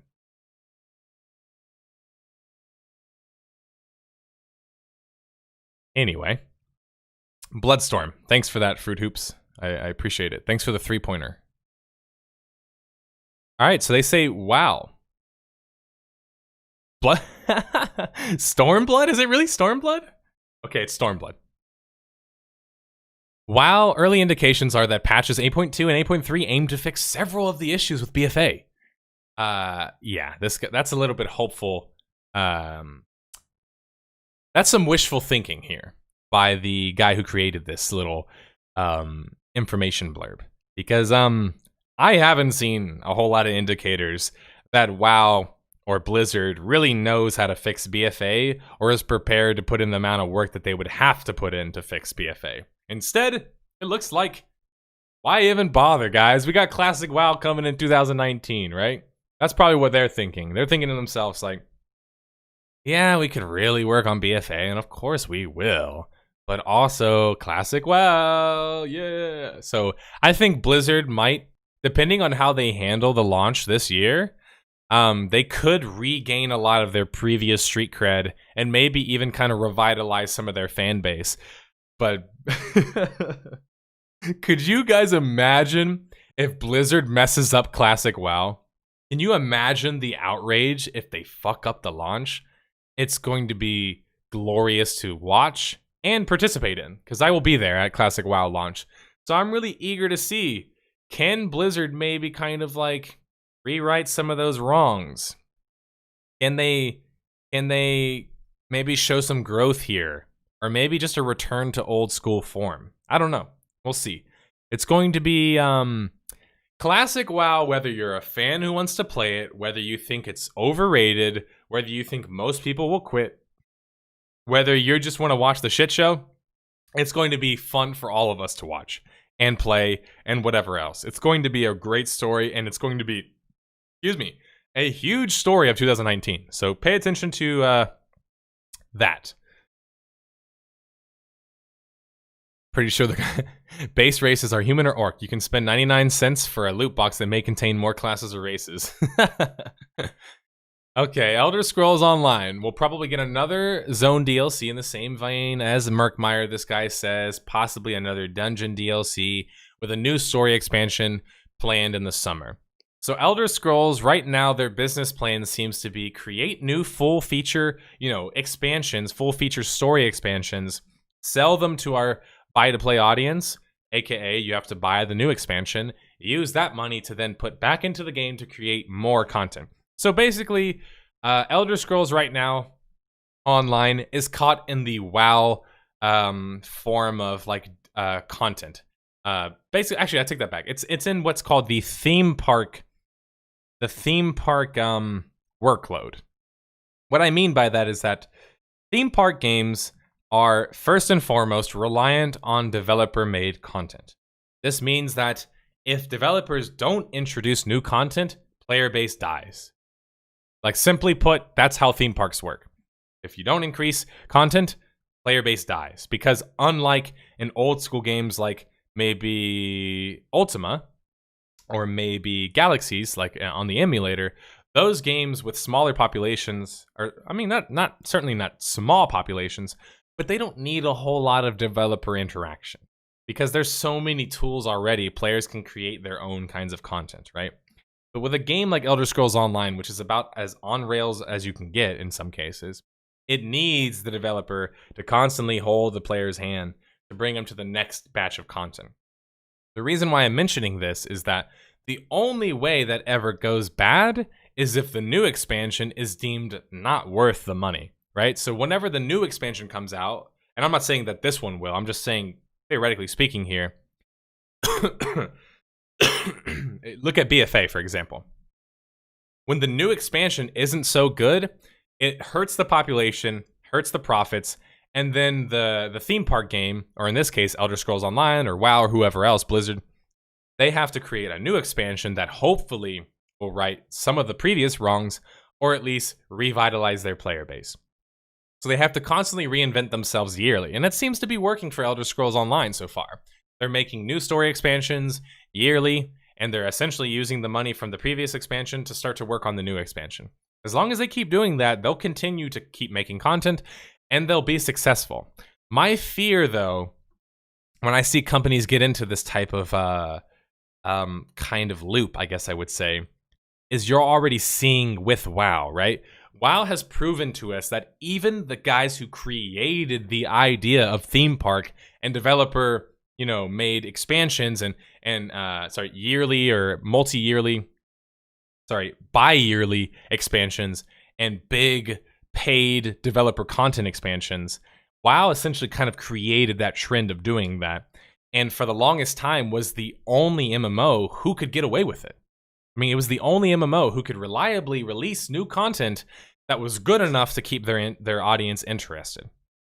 But the thing that was most interesting to me about BFA not doing particularly well is that it proved my theory, which is like, my theory is that developer-made content and theme park games work great whenever your audience is willing to play the content that's being given to them. But as soon as that homeostasis is like threatened, and that new expansion isn't so great, like in the case of BFA, it's catastrophic for the game's player base. It kills population almost instantaneously. We've already seen that WoW's lost a large amount of population from its failures with BFA. And it becomes, again, a situation where now WoW has this extreme burden to fix BFA, because they still have to fix their previous expansion that launched unfinished, but also has to think about potentially launching a new expansion, because once again, if they don't, people will quit the game regardless. So what I'm trying to say here is that it's a very fine line and a dangerous line to walk. But developers who work on theme park games have to constantly reinvent at least enough content to keep people coming, right? It's the carrot on the stick. Keep bringing that carrot on the stick and getting that rabbit, or the person in this case, like us, to keep chasing that I almost called it a rabbit on the stick, to keep chasing that carrot, right? You're dangling that carrot. That's content, right? The carrot is the content. The stick is the developer holding it at a length, and probably behind loot boxes and RNG and shit, but these days. So it's an even longer stick. The stick's gotten even longer because like there's so many caveats that go with it. We are the player, or the rabbit in this case, and we're just chasing after the stick, right? We're just chasing after the carrot on the stick. But when that carrot starts to turn green and not look so appealing, we no longer want to chase it. And guess what? If we stop chasing the carrot on the stick, the game stops working, because it doesn't have the kind of environment that it can work on its own, right? It doesn't have that. I think that's kind of what they're hoping to do with Classic WoW, going back to Blizzard here. But to bring it back to Elder Scrolls, as long as they can keep doing well enough, which they have with their expansions, it'll continue to be successful. But you guys will see the same things happen to them as it's happened to Final Fantasy XIV, as it's happened to WoW, which is as soon as one expansion goes bad, all of a sudden the game is in a lot of trouble. Because remember, they have so much that they have to satisfy in terms of content and also people's expectations, right? Ultimately, my point is that Sandbox is a far more sustainable business model. It is. That's been proven time and time again. The games that are the most played old school MMOs are Sandbox games, right? When you look at the old school games, which ones are still played that are old as hell? Theoretically speaking, it's Sandbox games. And that's because they don't need somebody to constantly hold your hand throughout the entire process. Not that there's anything wrong with that. If you like that kind of content, totally understand. Every now and then I like to go to a fast food joint, right? Every now and then I like to go to a theme park. That's essentially on the rails as you can get. But it's just that business model, ultimately, it's very hard to sustain unless you can keep that audience interested. Expansion after expansion after expansion. All right. So Division 2, I won't talk too much about that. Division 1 launched with not such a good fanfare, but then kind of like really revitalized itself in a lot of ways. Ubisoft managed to kind of like redo the Division 1 and kind of garner some sort of core fan base again, even though they just widely fucked that up initially. So people are excited actually with Division 2 because they were able to kind of fix the Division 1 to some extent. So people are kind of seeing like, can they just do it right the first time now with Division 2? Now, Division 2 is one of those games that's like right on the list or right on the edge of being considered an MMO, but I just figured I'd talk about it because it's on the list. Apparently, there's more rumors of a new expansion coming for Guild Wars 2. Once again, there has to be a new expansion. That's what I'm trying to stress to you guys.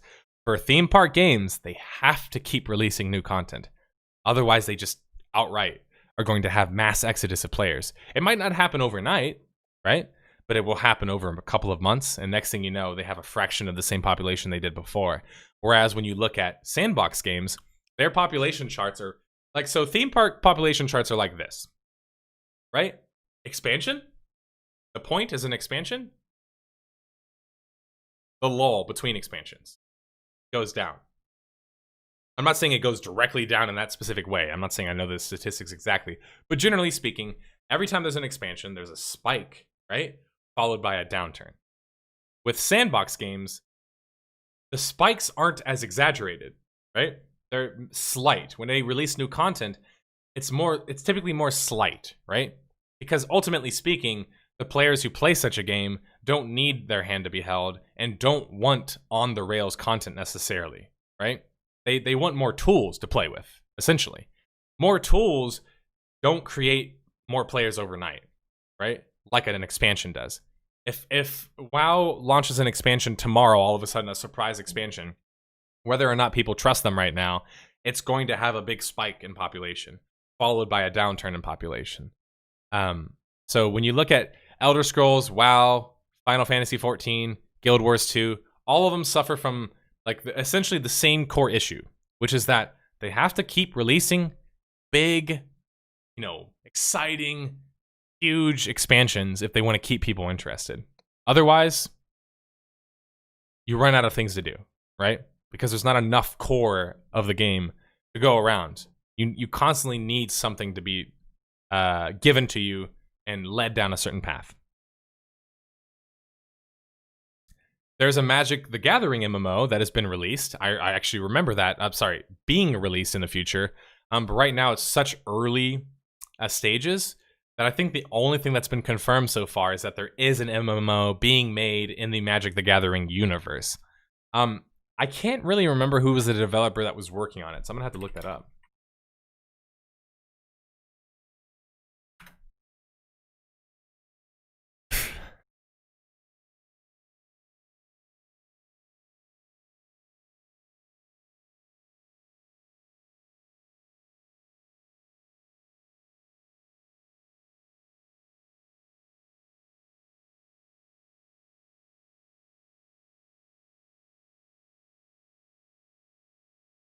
Okay, so all we know is that Cryptic is the one that's working on it, which doesn't really have me excited, I'll be honest. If you can't tell, the silence, I'm not really optimistic about how that will turn out, but there was also that new Lord of the Rings MMO, which we talked about, and there's essentially no information on it except that it's being developed by, I believe, the publisher for Black Desert Online, was it? No, a Asian Warframe publisher or something like that.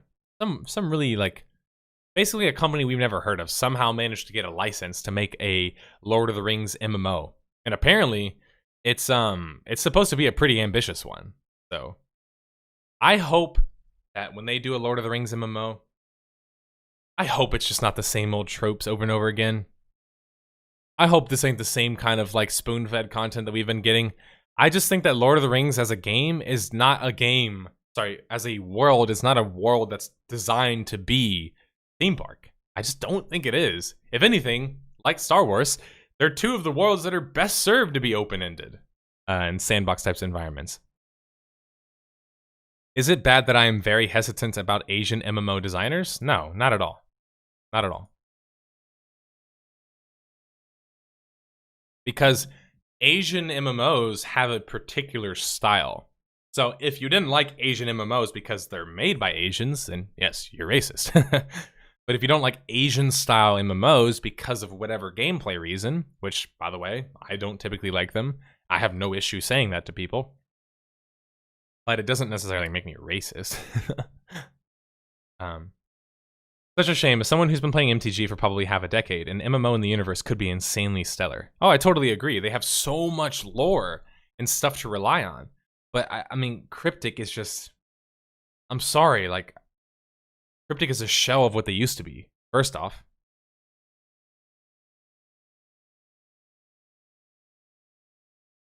Sorry, I was just reacting to chat. I'm actually realizing I'm tired, but I think that's basically all we have to talk about here in particular. Oh, a little bit more to rant about here. Okay, so on the stream today, I wanted to talk to everybody about the concept and difference between a classic MMO, or classic experience, and a progression server. Yes, the rant continues. We've actually talked about this a little bit, right? We've talked about this in the past, but I saw this thread pop up on the MMORPG subreddit, and as you can tell from my downvote here, I wasn't really happy with this kind of rhetoric. And I never am happy with this kind of rhetoric. To explain what I mean, people keep conflating the differences between a progression server and a classic server. So I'll make this as abundantly clear as I possibly can so I don't have to explain this again. A classic server is when you take an MMO and give it a classic patch, essentially, right? So the classic MMO is 1.0 WoW, 1.5 WoW, you know, whatever they end up using, 1.43. I'm not sure exactly which one they end up using, but point being is people are adamant on making sure that it is the current patch number at that current time of the game. So if you're playing WoW Classic, aka WoW Vanilla, you're playing it at the WoW Vanilla patch note, right? 1 point whatever it is, 1.06, Limpos says. I'm not sure if that's true. I have to double check. But point being, that's considered classic WoW. What's not considered classic WoW is if right now WoW were to create, Blizzard were to create a WoW server that starts in vanilla WoW, but has the current patch note, aka 8.45 or something like that. 8.4 something it is right now. 8.43? I can't remember off the top of my head, but point being, WoW's all the way up to 8 point something, right? The difference between a classic server and a progression server is a classic server, in all intents and purposes, is actually classic, right? Has classic patches, classic balancing, classic experience. A progression server hides under the guise that it's a classic server, right? It masquerades as being a classic server because it says, hey, it's a 1.0, you know, like you're experiencing the content from the first, you know, game and expansion or whatever else. Like, yeah, like, you know, it's vanilla. But why is the balancing all different? Well, you know, we couldn't really like kind of change that or whatever else.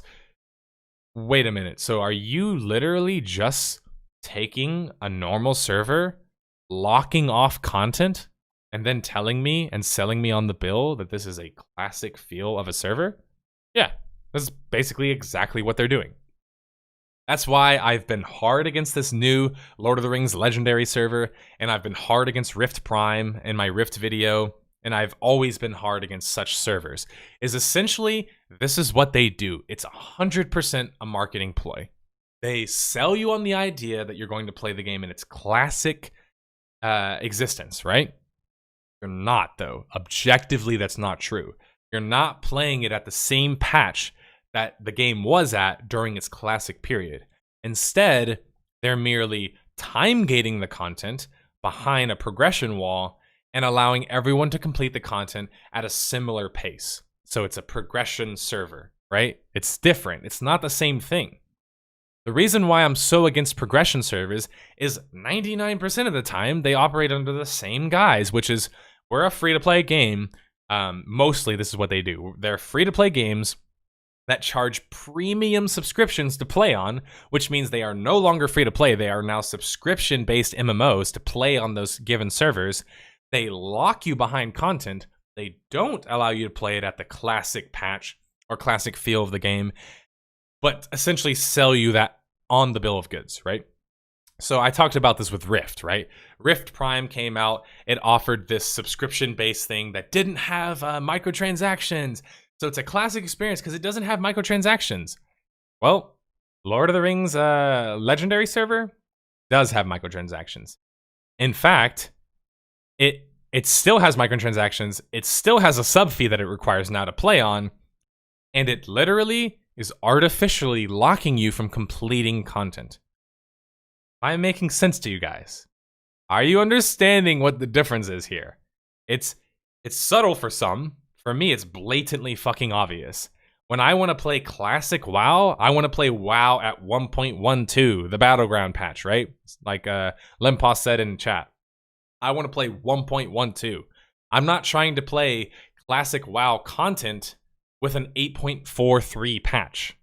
It's not the same game. It's so different. Like think about WoW. Like, it's a perfect example. Hell, Lord of the Rings is a perfect example. Lord of the Rings Online. Lord of the Rings Online came out in 2007. That means that it's currently been out for 12 years. You're telling people you're going to have a classic experience if you play content that's 12 years old with 12 years of patches and updates since then. Huh? How is that a classic experience? That's just a progression server. That's just marketing. The reason why I rant about this is because this is one of the easiest ways to mislead people. They capitalize on your nostalgia. They capitalize on your old school good feelings from playing classic games and playing old school WoW and playing old school Lord of the Rings. And they try and sell it as the same thing when at the end of the day, it's just false advertising. And they know it's false advertising, but they don't care because guess what? It works. It's successful. Rift Prime proved it to be successful temporarily, which is always the key is it never lasts long. It does well and then it falls off, but they don't care, right? Because they've already got their money from the sub fees. They've already got their money from the new microtransactions. Free to play games, they don't need consistent customers. Don't get me wrong. Best case scenario, you have consistent customers. But free to play games, the reason why they make more money than subscription-based games on average is because the barrier for entry is it's much lower, but also much higher. And what I mean by that is that to play a sub-based game, you pay $10 to $15 a month. To play a free-to-play game, you might not pay anything.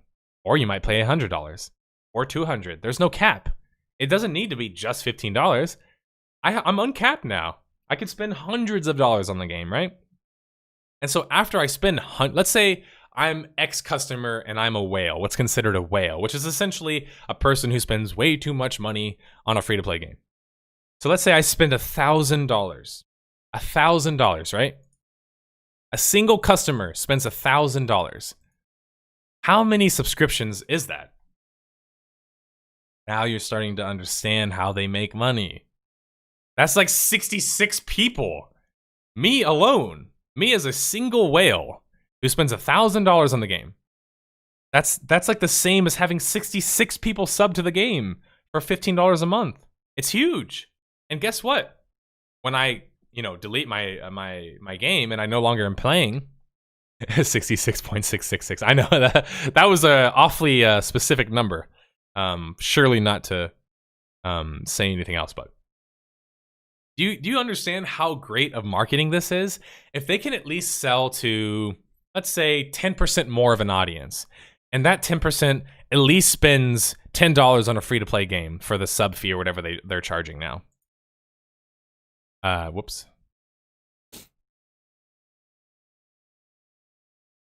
What was I saying? 10 times what? Oh, $10 times 10% of their audience is, I don't know, let's be very, very generous here and say that they managed to get 50,000 players to play their game. I highly doubt that, but let's say that.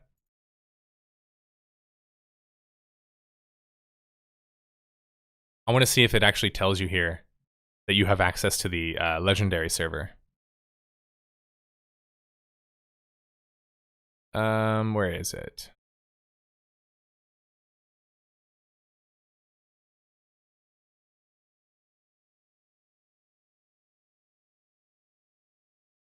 Okay, it's available to VIP subscribers. So in order to play this classic experience, you spend $15, right? And so let's say they, I don't know, convinced 25,000 people to purchase. At least 1 month to play.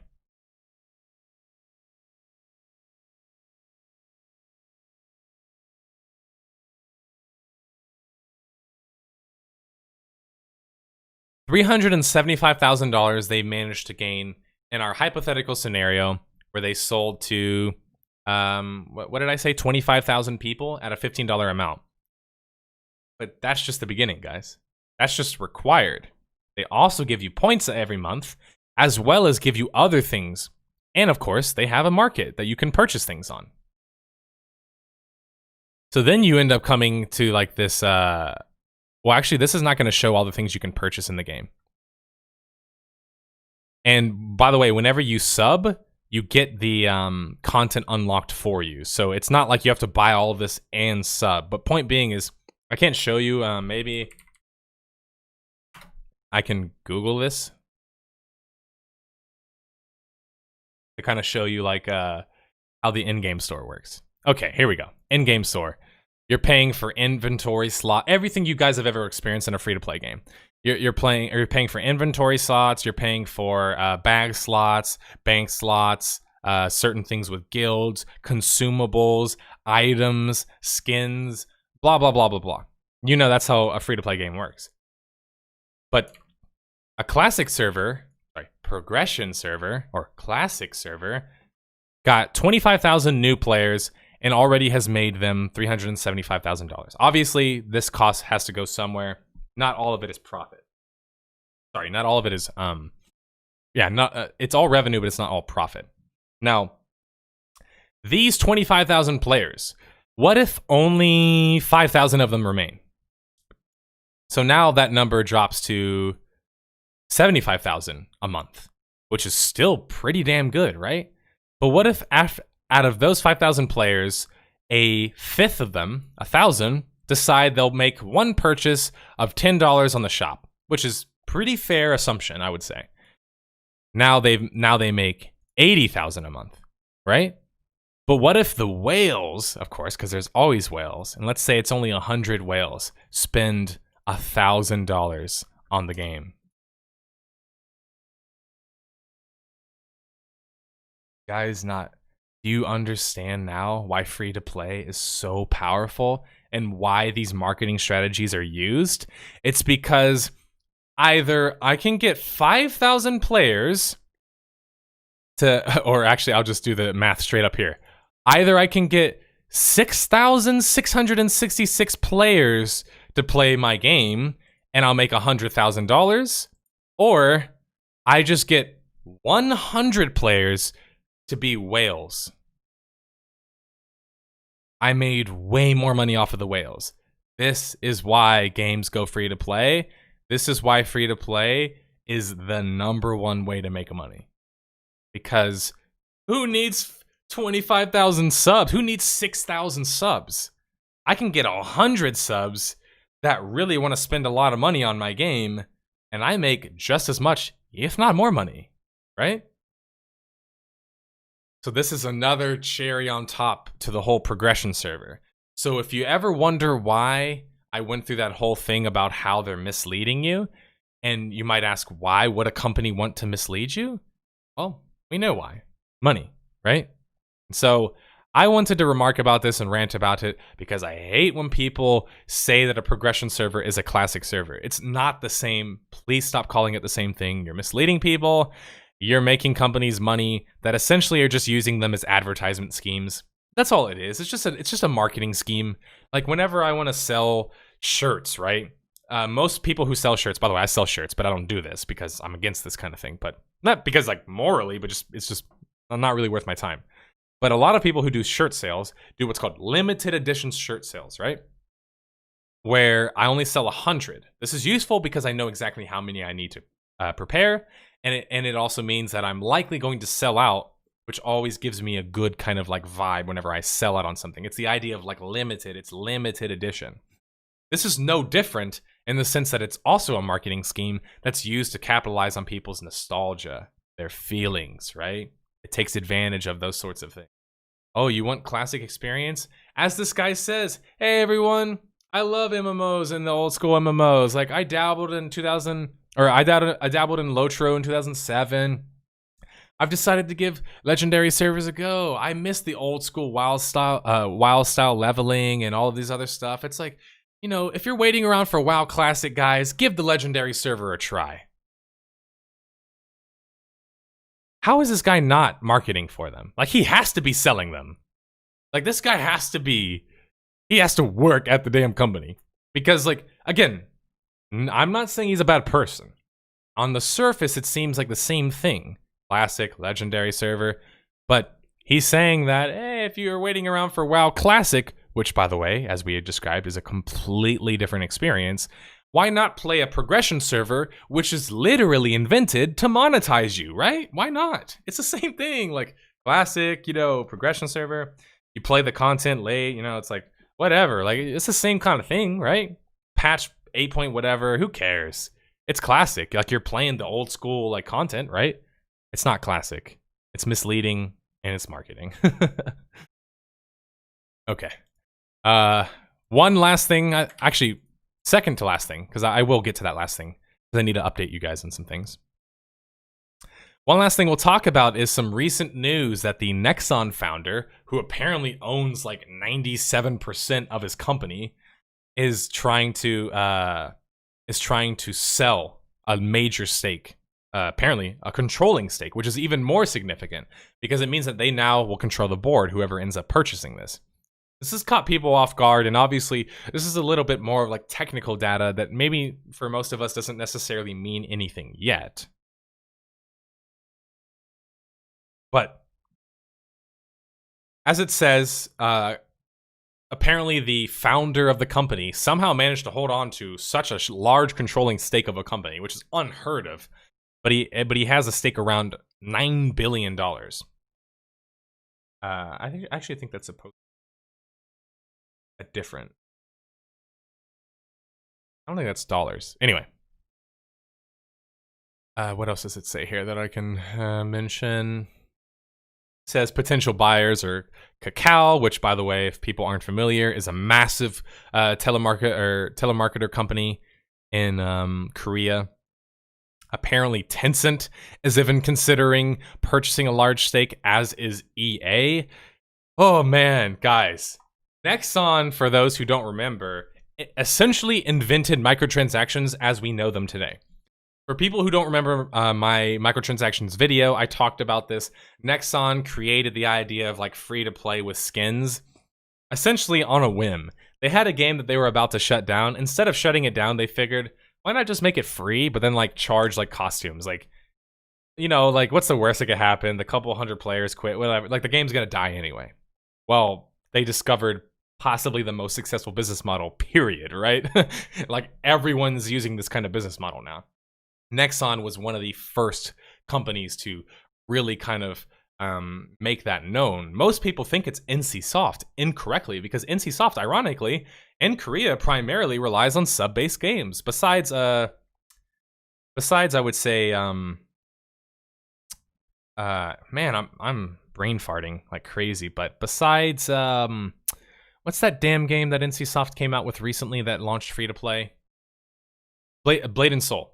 Blade and Soul is like one of the few exceptions, and I think that's because NCSoft's starting to try and follow the market now, realizing that free-to-play is kind of the way to go if you want to make money. But anyway, Nexon has been there, done that. They've been doing that for a minute, right? And apparently the founder of the company is trying to sell a controlling stake, which means over 50% of the company, right? He's trying to sell. The reason why this is significant, guys, is if you thought Nexon was problematic before, can you imagine how they're going to be now that they get gobbled up by a bunch of different companies with different interests trying to ultimately make more money? I mean, look at these names here, guys. Tencent? Electronic Arts? I mean, like, Kakao? Like, I don't know who this Netmarble Corp is, but I know enough about the other companies.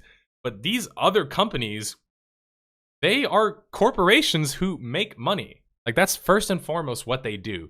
They're publicly traded companies. All of the ones that I see here are publicly traded companies. They're corporations who, first and foremost, are about monetizing things.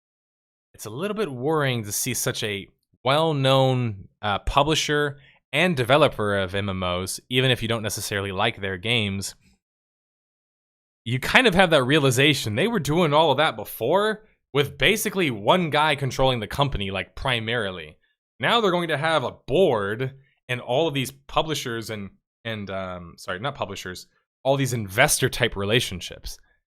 I'm very scared for current Nexon games, and I'm scared for the future of Nexon in terms of what kind of games they're going to make. I'm not afraid of their monetary future. I'm sure they'll figure it out just fine. But I'm kind of afraid of what this would mean for the market as a whole, because it just seems like it's going to be more of the same kind of game from more of the same kind of company. So this is kind of, in my opinion, it's kind of bad news, guys. Like one of the top comments says, it's like, yeah, apparently he held 97% of the company's stake, by the way. That's insane. Like, insane to hold 97% of a $9 billion, dollar, or whatever it is, billion-dollar company. It's a billion-dollar company. It's like, that's insane that you have a billion-dollar company and you own 97% of it. And now, just now, you're starting to give up part of that? it's only going to get worse from here. Okay, last bit to talk about on the podcast, and then I will be saying goodbye to you guys, unless you have some questions for me before I leave, of course. Fallen Earth released another press release saying that they vowed to rebuild the game, which could possibly involve a complete reboot. Now, I brought this story up for those who followed my channel and followed me covering Fallen Earth and Little Orbit, the company that purchased both Fallen Earth and APB and had intentions of remaking those games. We've chronicled that in a couple of our videos. We've talked about it on podcasts. In particular, we knew that APB wasn't as much in danger. That's because APB used the Unreal 3 engine. Little Orbit is working on transitioning them to 3.5 and then eventually Unreal 4. So they're essentially trying to give it like a facelift with a new engine. They can't do the same with Fallen Earth, unfortunately, and I knew that from the very beginning, and we talked about this from the very beginning in our video on Fallen Earth. That's because Fallen Earth uses a proprietary engine, which essentially means it's kind of spaghetti code invented by other people who, in most cases, probably don't really work for the same company anymore. Because remember, they were already acquired. Icarus Studios, the company behind Fallen Earth, was already acquired by Gamers First, which was then acquired by Little Orbit. So it's changed hands a couple of times. I don't know how many of the same programmers or developers are involved. And I knew they were going to have issues because the game's netcode itself is not so great. The game is pretty buggy. And the gameplay, as I'll show you very quickly for those who haven't followed it, isn't so crisp. It's essentially a game that if it could get a facelift, would be much better off. As you notice here, it's it certainly looks 10 years old and then some, right? And so I always knew this game was going to struggle to have some sort of facelift of an engine because unlike with APB, they can't just upgrade it to another Unreal engine. It literally uses an Icarus engine. Like, it's called the Icarus engine. Like, it's a proprietary engine. But apparently Little Orbit, or Matthew Scott from Little Orbit, I believe he's the CEO, says that it's been difficult to deal with, but they're essentially getting to the point to where they're not even sure if they're going to be able to redo the game or they're going to have to completely reboot the game. So this is interesting to me because, first off, we don't even necessarily know if they're going to be willing to reboot the game, but the fact that they are is admirable, and it's very interesting. How often do we see a game that's essentially been dead to rights get a rebirth of sorts? Not a whole lot. But it's interesting to see kind of how using a pre-existing engine and a well-established engine versus a proprietary engine long-term can create so much issues for your game, because it's like whenever you want to do new things, right, and maybe like change core parts of your engine, it's very difficult because engines are living, growing entities, right? Unreal has been around now for like 20 years or something insane like that. It's been around like 19 years. So it's had a lot of time to iterate. And obviously it's at like Unreal 4 point whatever now. With Fallen Earth, because it doesn't have that same kind of like long-standing, long-running engine behind it, it's in a situation like other MMOs are that use proprietary engines that can't be ported to any other type of engine. It's kind of like you either reboot the game or you kind of shut it down. So it says that they're going to give it their best effort to rebuild the game, but even they're stating here it's going to be a long process involving many stages. So it's going to be an interesting development. This was just me kind of remarking about something that I have been following, so I wanted to give a little bit of an update that unfortunately for Fallen Earth, it's looking quite difficult for them to give it the same kind of rebuild or rejuvenation that they wanted to give it.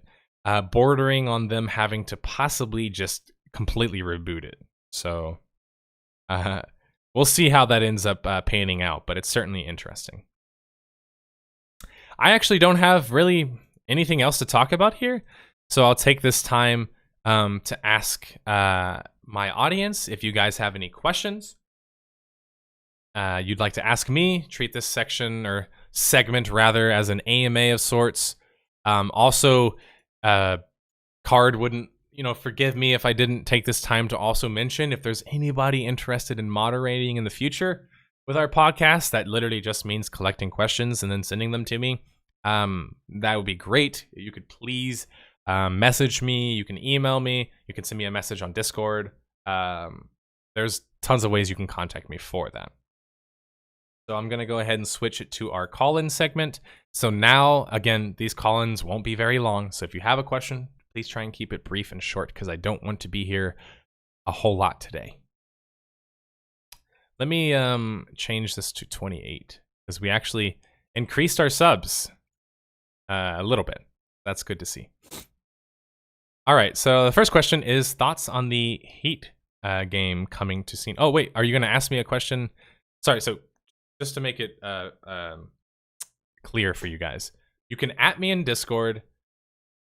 Sorry, you can @ me in Twitch chat if you want to ask me a question that you don't want to ask over voice. If you just want to kind of like ask me a text-based question, if you're at work or whatever else, totally fine. If you want to ask me a question through voice, you want to join our Discord and join Podcast Lobby and talk to Card about asking me a question. But I'll go ahead and open up the floor now. Remember, if nobody asks any questions, I'm ending it. I'm not going to sit here and wait. So start asking questions, everybody. Thoughts on Heat game soon coming to Steam? I'm not familiar with this game. Can you tell me some more about this game?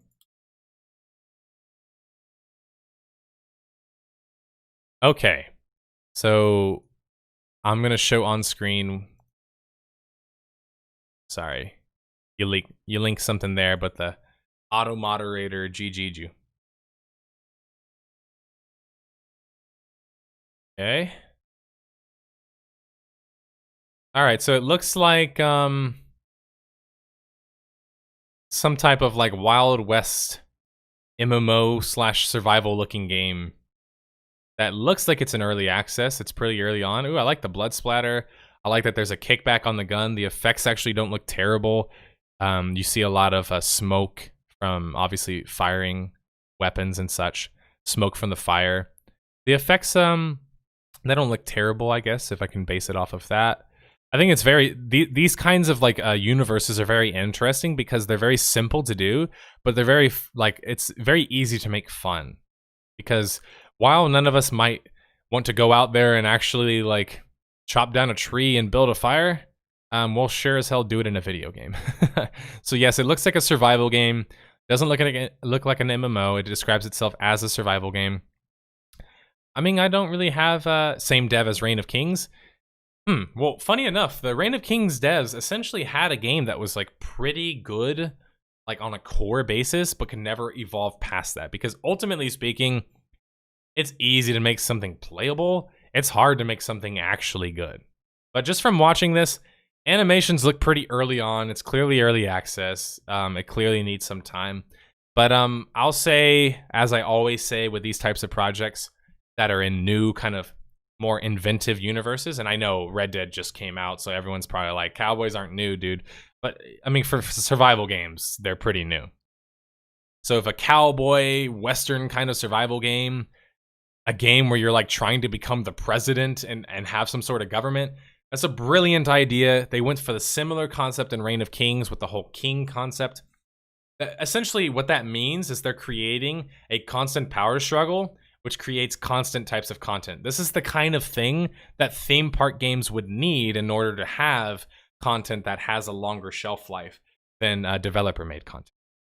All right, I won't waste too much time talking about the rest of that. I appreciate you for asking the question, though, Grand Hoy.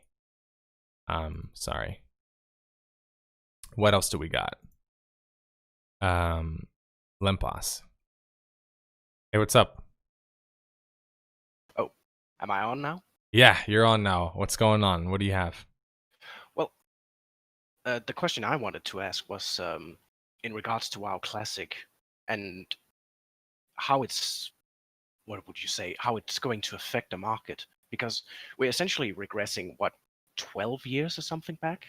And what the thought was, if it's going to steal away customers and people from all these other MMOs, and if, say it steals 100,000 or 200,000 people from these new MMOs coming out, that's 100,000 or 200,000 people that suddenly aren't going to be investing in new innovative MMOs, instead going back to a very old model, giving money to a company that people currently aren't particularly happy about.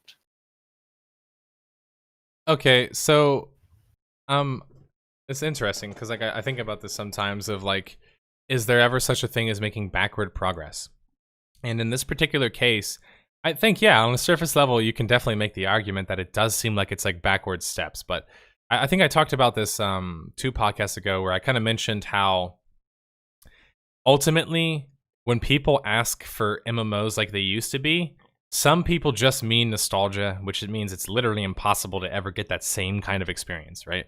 But generally speaking, you know, people, I guess like me, whenever they say they miss old school MMO experiences, I'm just talking about it from the perspective of like, if the new experiences were the same or better, then I'd be happy.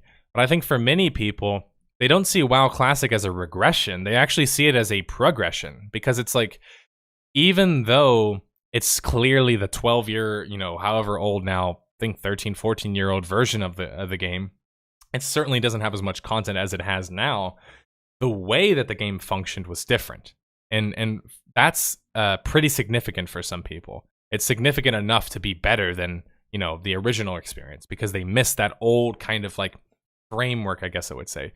So although WoW Classic certainly will hurt other MMOs and their population counts, especially even itself, like its own game, MMO players ultimately are fickle.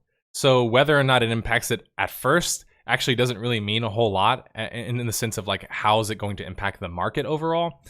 But I mean, obviously it's WoW and it's classic WoW. We've already seen tons of hoopla about it all. We know it's going to be big in terms of its impact. I would actually argue, though, that I think that this is a perfect environment or perfect scenario in which we can say, hey, look, here's classic WoW, and it works because of these basic tenets. So why don't we get back to having these basic tenets, but still keep innovating our games?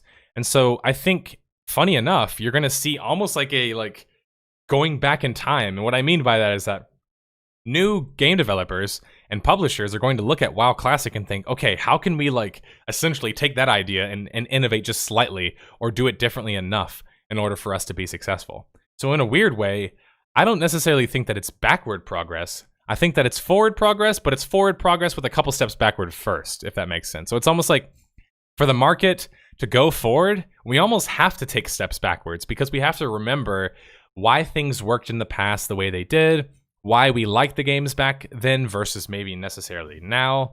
There's other things that kind of go with it. And sometimes looking back and studying the classics is important in order for us to be able to push forward. But no, I agree with you in the sense that I do hope, and I don't think that it will, but I do hope, of course, that it doesn't become, okay, if you don't just make another WoW Classic, we're going to hate you. Because it's like, yeah, ultimately, we don't want to keep making the same kind of game, even if it is pretty good or pretty cool or whatever else your opinion is of the game itself. We just want to use it as a blueprint. So I look at WoW Classic as a blueprint of how to get back to the core aspects of what makes MMOs good. And I think largely that's positive, but I guess we'll see. Okay. Yeah, so that was a good question, man.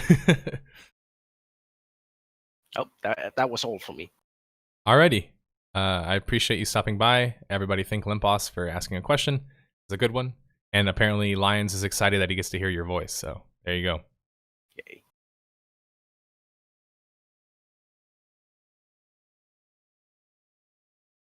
All right. Anybody else ask me any questions in the meantime? I'm giving you guys 12 minutes. You got a 12-minute timer. I'm giving you 12 minutes and that's it. I'm starting on a Dark Age of Camelot Phoenix server as a bone dancer. Any tips? I don't know. I guess it would depend on what you mean by tips. At first, I would check the patch notes, because Phoenix server has different patch notes than the original servers do. Obviously, it uses a different patch as well. It uses an earlier patch. So I would just say get familiar with the patch notes, get familiar with what has changed, and yeah, find a good group of players to play with. That's the simplest advice I guess I could offer when it comes to playing kind of classic games. Pay attention to the patch notes, find a wiki, something that can teach you how to play the game, or players, or like a guild or whatever else, and That's probably a good place to start in terms of advice. Okay. MGPT says, thoughts on the sequel of Alien Isolation being mobile exclusive.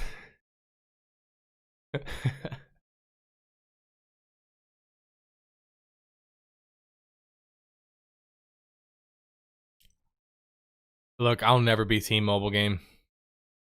Unless you can, if you can give me a mobile game that gives me the same experience my PC or my console can give me, maybe I'll start talking about the mobile market. But until then,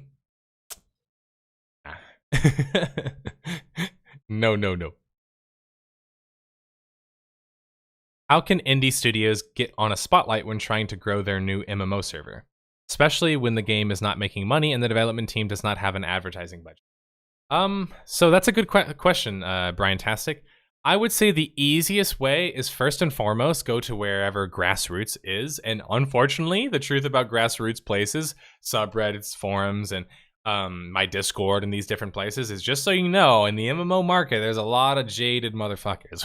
We've been misled a lot. So some of us, whenever we hear about new MMO servers or classic MMOs and whatever, we're just like, oh great, more guys who have way too much power who are going to ego trip on a private server. Or we think about it as more of like, okay, what makes you different than all of these other servers or games or whatever else? So really, the best way to advertise classic servers or indie studios, like new MMO servers, is first and foremost, find your niche, find your given audience, give them the kind of experience that they want, and allow your marketing to be done primarily from word of mouth. And I know that sounds strange because it's like, you're probably thinking, dude, it's like you're 30, 40 years outdated. But what I mean is, like, don't do what these other games do. Don't go to Twitch and pay someone $5,000 to play your game and whatever else, because although you will make a certain amount of money from initial sales don't matter. You need customers that will keep playing your games. If MMOs don't have enough population, they can't function, right?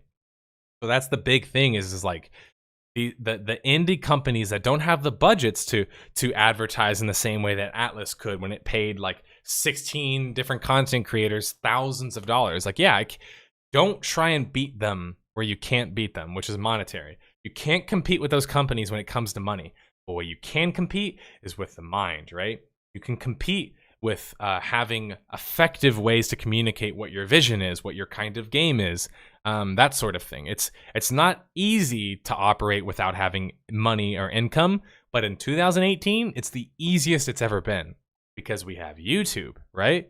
We have Twitch. Again, you don't have to pay content creators. You can make your own kind of content or find people who are just passionate about your idea to make content for you. The point being is that you don't want impartial leads, I guess I would say. You don't want people who, as soon as they get bored of the hoopla surrounding your game, are going to drop it instantly. That's not the customer you want, ultimately speaking. You want a customer who's going to remain a customer and be loyal to you. So in order to have that, you have to elicit loyalty from your customers, which means you have to listen to them. You have to develop relationships with your community, aka forums and discords and developer streams. There's so many ways to possibly get into it. I'm offering way too much free advice, so I'll go ahead and stop there. Sorry. Okay, Ulysses has a question. Seems to be a lot of major publishers releasing very bad and underdeveloped games. Do you think there's a connection, or is it coincidence? I'll go ahead and drag Ulysses in to answer this question. We only have 7 minutes, so we got to move quick here. Hey, what's up, Ulysses? Hey, how's it going? Hey, so to address your question, obviously it's a hard question to answer in a short amount of time, but I think between the two of us and maybe even the chat, we can probably see at least some sort of like connection between I guess what you're trying to like postulate here, which is like when we see a bunch of major publishers publish these kind of like shit or half-ass games. I think we've talked about this before, like in a minor fashion. Ultimately, I think it's these companies are taking calculated risks. I mean, wouldn't you say? Ultimately, like they believe that if they release the game, even if it has the negative publicity, it's not enough to dissuade them monetarily. Ultimately, that's what they think, right? And I think largely it's been proven. I mean, look at Atlas. I can sit here and cry about Atlas and Wildcard all I want to, but they still have 40,000 people playing the game right now. Right. The question that begs for me is that if the answer is that there is a trend, and the trend is that it's short-term greed, we just push out a product and they're going to buy it no matter what. The question that begs for me is then, well, why wouldn't they prefer a more long-term strategy? And the only answers I can come up with are, well, either the people involved are sort of trying to grab cash and get out of the industry, or there's some other projects that they're trying to fund that they needed quick cash. Or even just more simply, right? They just have bills to pay, right? They got to pay bills. Like kind of like you pointed out to me, people like Blizzard, they got to make a lot of money, right?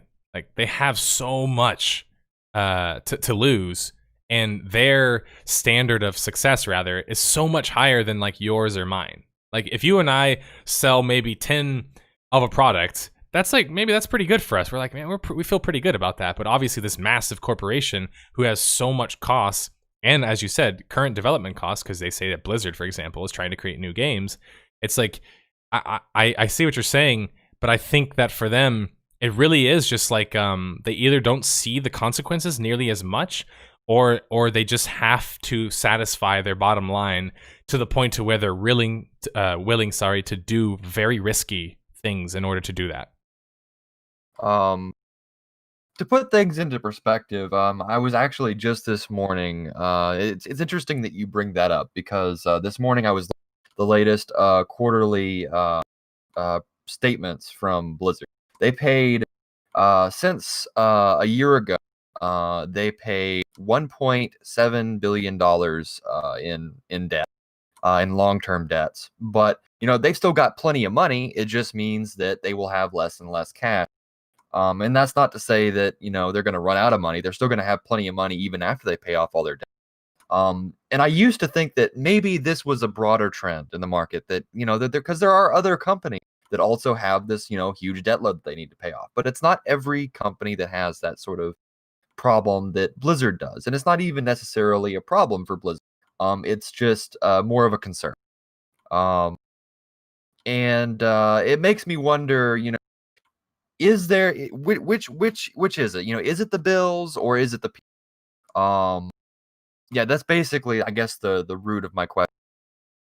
Yeah, I mean, it's obviously it's hard to know unless we know inner workings, but the simplest way that I like to think about it is like when you look at Blizzard, it's clear that their culture has changed, right? Like their culture has changed, and it's been pretty apparent now for a couple of years, but people more so have realized it the past year because they've made very obvious, like non-Blizzard-like blunders, I guess I would say. Blizzard is not typically someone who makes so many blunders like that because they're a lot more patient than most companies. They're a lot more willing to like sit on things and work on them. But it's almost like the culture is what scares me the most that's changing.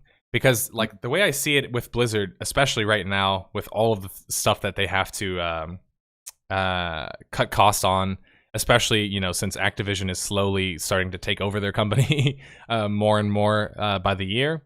Now they don't even, like we talked about last time, they still don't have a CEO. They don't need one, apparently. And I don't even think they have a CFO anymore. They just lost their CFO.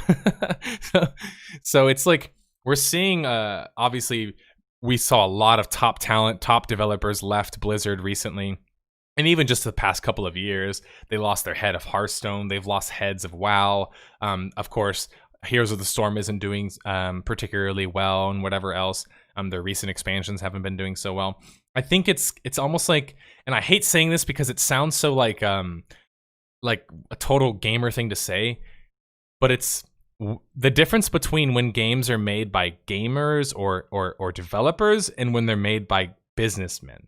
It's just when a game is made by somebody that doesn't have the same worries or standards or even just like mindset. When you put the developer decisions, for example, based on first and foremost like monetary decisions, ultimately like you think to yourself, okay, we can do this, but does it make monetary sense? Ultimately, bit by bit you start to lose more of the identity of like the developer, right? Of the vision of whatever Blizzard is as a company.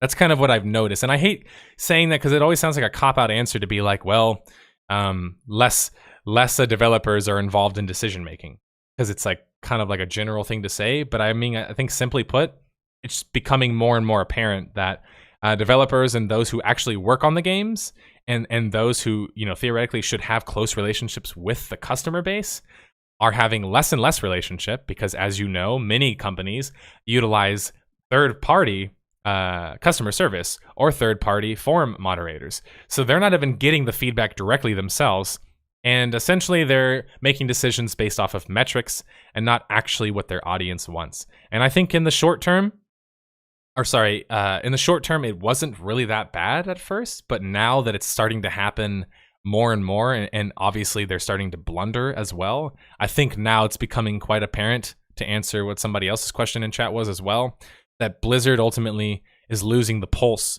of not only their audience, but the pulse of their own company. So, I mean, again, I know...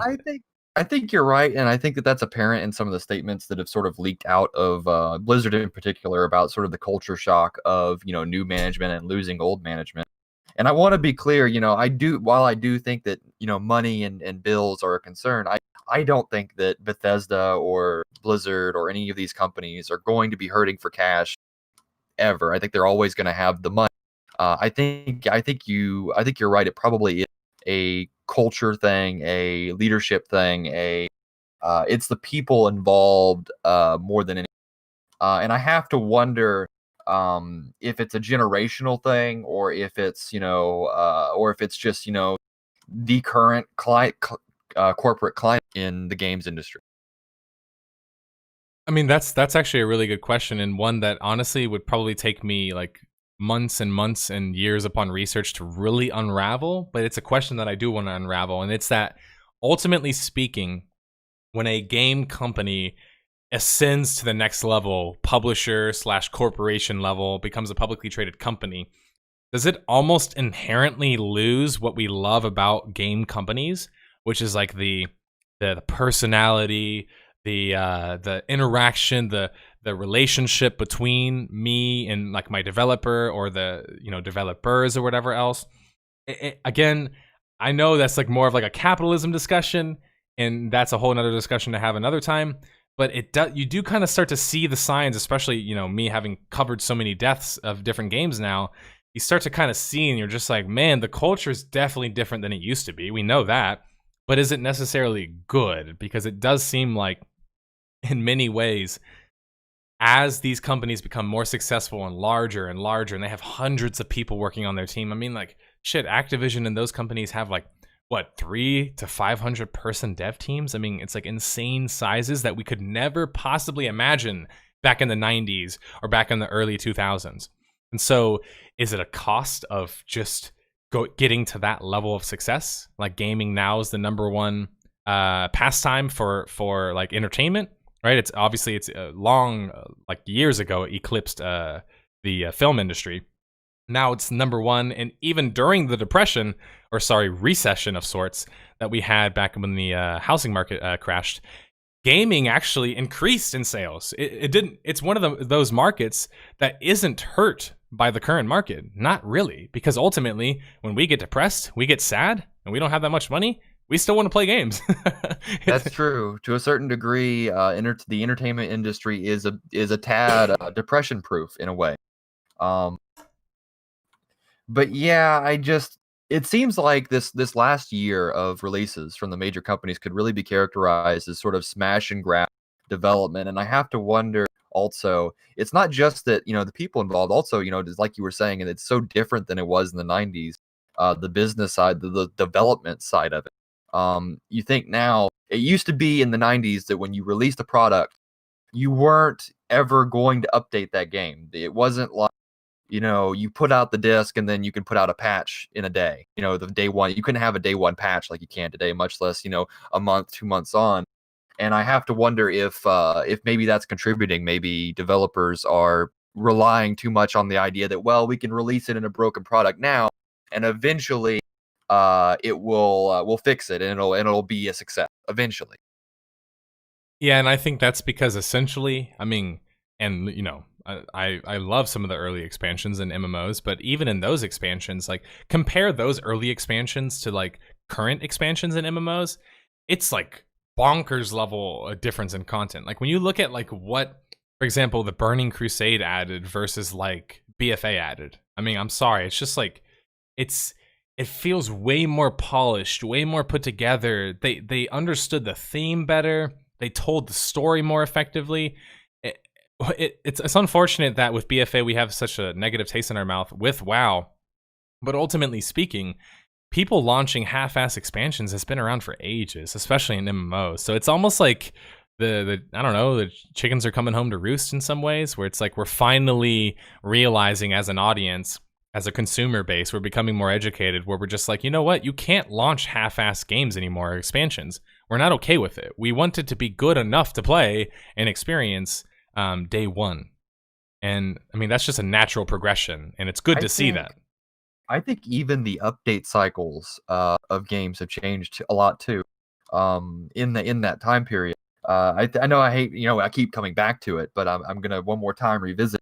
One of the big differences between Burning Crusade and going into Wrath of the Lich King, not that either of them were bad expansions, obviously, but in Wrath of the Lich King, when ICC came out, when Ice Crown Citadel came out, you were expected as a brand new raider to be able to just hop straight into ICC and basically do it with, just some dungeon. Maybe that's an exaggeration, but you could very quickly, you were expected to start at the latest update, the latest patch. In Burning Crusade, you had to start at the bottom. If all of your friends were coming in and you were going to go raid together, you couldn't start in the top raid, the latest patch. You had to start at Karazhan and then do each tier 4, tier 5, tier 6, and then eventually you may not even get, like my friends, we never made it to the top tier content because we hadn't worked to that point by the time Wrath came out. And that's, we could argue the merits and the pros and the cons. But it's drastically different, and I think that trend carries over to the broader industry.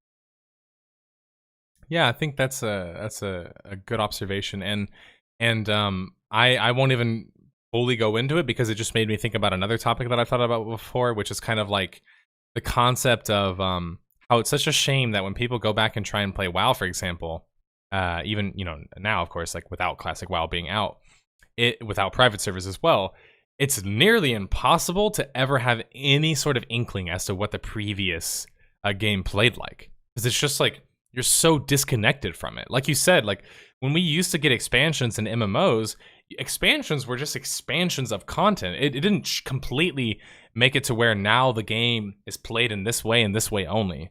Like it was kind of like introducing new content, but now, like from what you're saying, what I've noticed, obviously going back and playing games, MMOs that have been around for a long time now, is it's like you try and go back and you're just literally never going to get the same kind of experience because the game has changed so much, but not just changed so much, it's also changed in the way that it evolved. So although, early on, I think we can say that games had expansions, and expansions essentially weren't really about being like standalone initially. They were just, expansions of content. But expansions kind of got to the point where they almost became standalone in some ways. Like I think WoW nowadays, I would absolutely argue that 100%, since Cataclysm, actually even since late Wrath, I would argue that the latest patch is the expansion. Not even the whole expansion. Not even like all of, Battle for Azeroth isn't relevant anymore. It's only the latest raid. That's it. Yeah, which is like, to me, it's just a huge thing. And it's like, when I think about WoW, for example, when I went back and I was playing BFA, I thought to myself, I was like, man, I would have really loved a chance to go back through the entire experience and get to the new experience of content.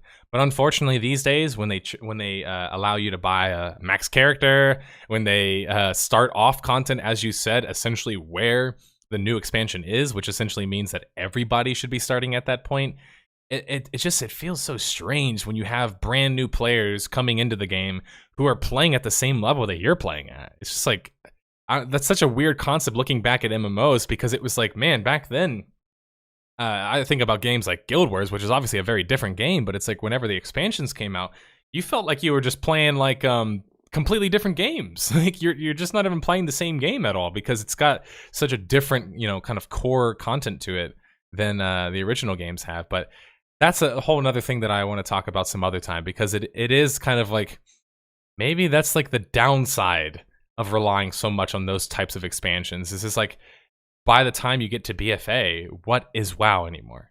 Like, can we still answer that question?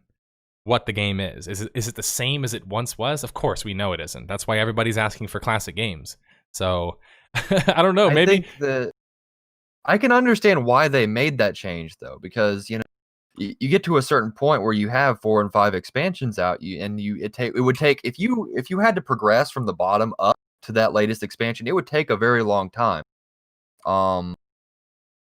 Probably an unreasonable amount of time, and that's the sort of the criticism that birthed that new system, is that if the most fun part is the latest, why not shoehorn new players in? But what I would argue counter to that is that maybe we should focus more on why is the latest patch so much more fun than the old content, and how can we make the old content more fun so that working up from the bottom to the top is a fun experience from start to finish, rather than trying to, I guess, the cheaper solution, just shoehorning new people into the most fun content. Well, yeah, it's kind of like I don't know, when you look at like an old school car, it's like I had a really old car, and I used to always make sure it was cleaned and it like it had a decent paint job, and I would spray my tires. My tires would look good, but at the end of the day, the engine was still old as shit. So it's like I can add all the bells and whistles to it, but if I don't actually address the core, which is the engine, I'm not trying to say that the engine from a video game, but just the engine from the car. If I don't address the core issues, it doesn't matter how many bells and whistles I put on it. It's never going to actually evolve. Truly evolve as an engine, or in this case, as a game. So it's like, I agree. I think it's almost because of the theme park focus on content, we release this new expansion, we put all this money into it.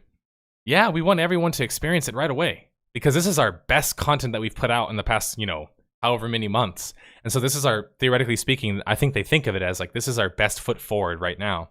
But instead, I feel like a much more healthy long-term perspective is, here's our base game. How can we slowly evolve it after each expansion, but still maintain that same experience where it's like, if you're new to it, you still got to start from the beginning. Like, you should not be starting at the very end. It just, I don't know, it feels weird to me whenever I play a game and I can just start at the very end. I do want to respond to something I just saw. Limp Boss was saying that, and he's right, that they did attempt to do something like this in World of Warcraft during Cataclysm, where they revamped basically all of the old world content. I think, however, that my argument would be that to Limp Boss is that doesn't go far enough, because the 1 through 60 experience was arguably what you spent the least amount of time on. Most of your time was spent raiding. And while I think that Limp Boss is touching on something that I agree with, that it isn't enough just to go back and make it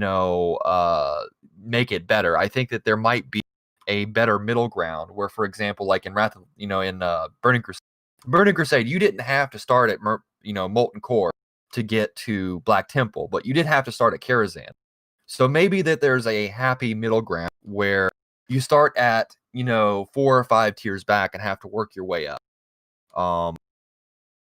But I still hold by that it should be a journey, and we shouldn't, as a developer, I think it's a mistake to hold up your latest development as your greatest development and the only I think I'll leave you guys with this, but I think that when you look at MMOs versus like old school MMOs versus new school MMOs, everyone likes to talk about, oh, the old ones are better, but they never really explain why.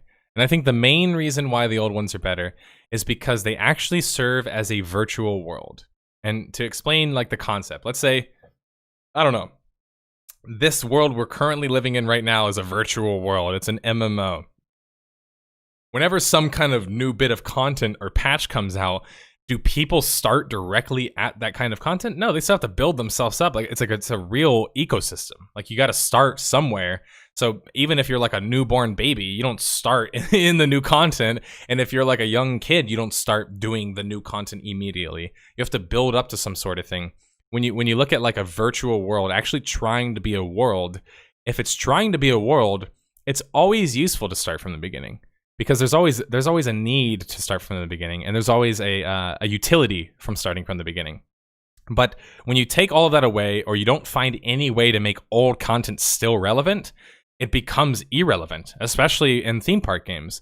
So it's like, for me, I think the easiest way to make it to where old content is still useful is you essentially still have to make it part of the game. Every new expansion can't be redo everything we just did and so start at the new zone. It has to be more of like I feel like a gradual change, but also a change that first and foremost focuses on, this is a world that we're crafting here. How can we make this continue to be a world we're crafting? Because if you lose sight of the virtual world aspect, which is ultimately the tenet for how MMOs were created in the first place, if you lose sight of that, after a while, your game starts to just feel like a multiplayer game. It doesn't really feel like a massive multiplayer online game. And to provide a simple example, let's say a new expansion comes out with a new dungeon zone or whatever else.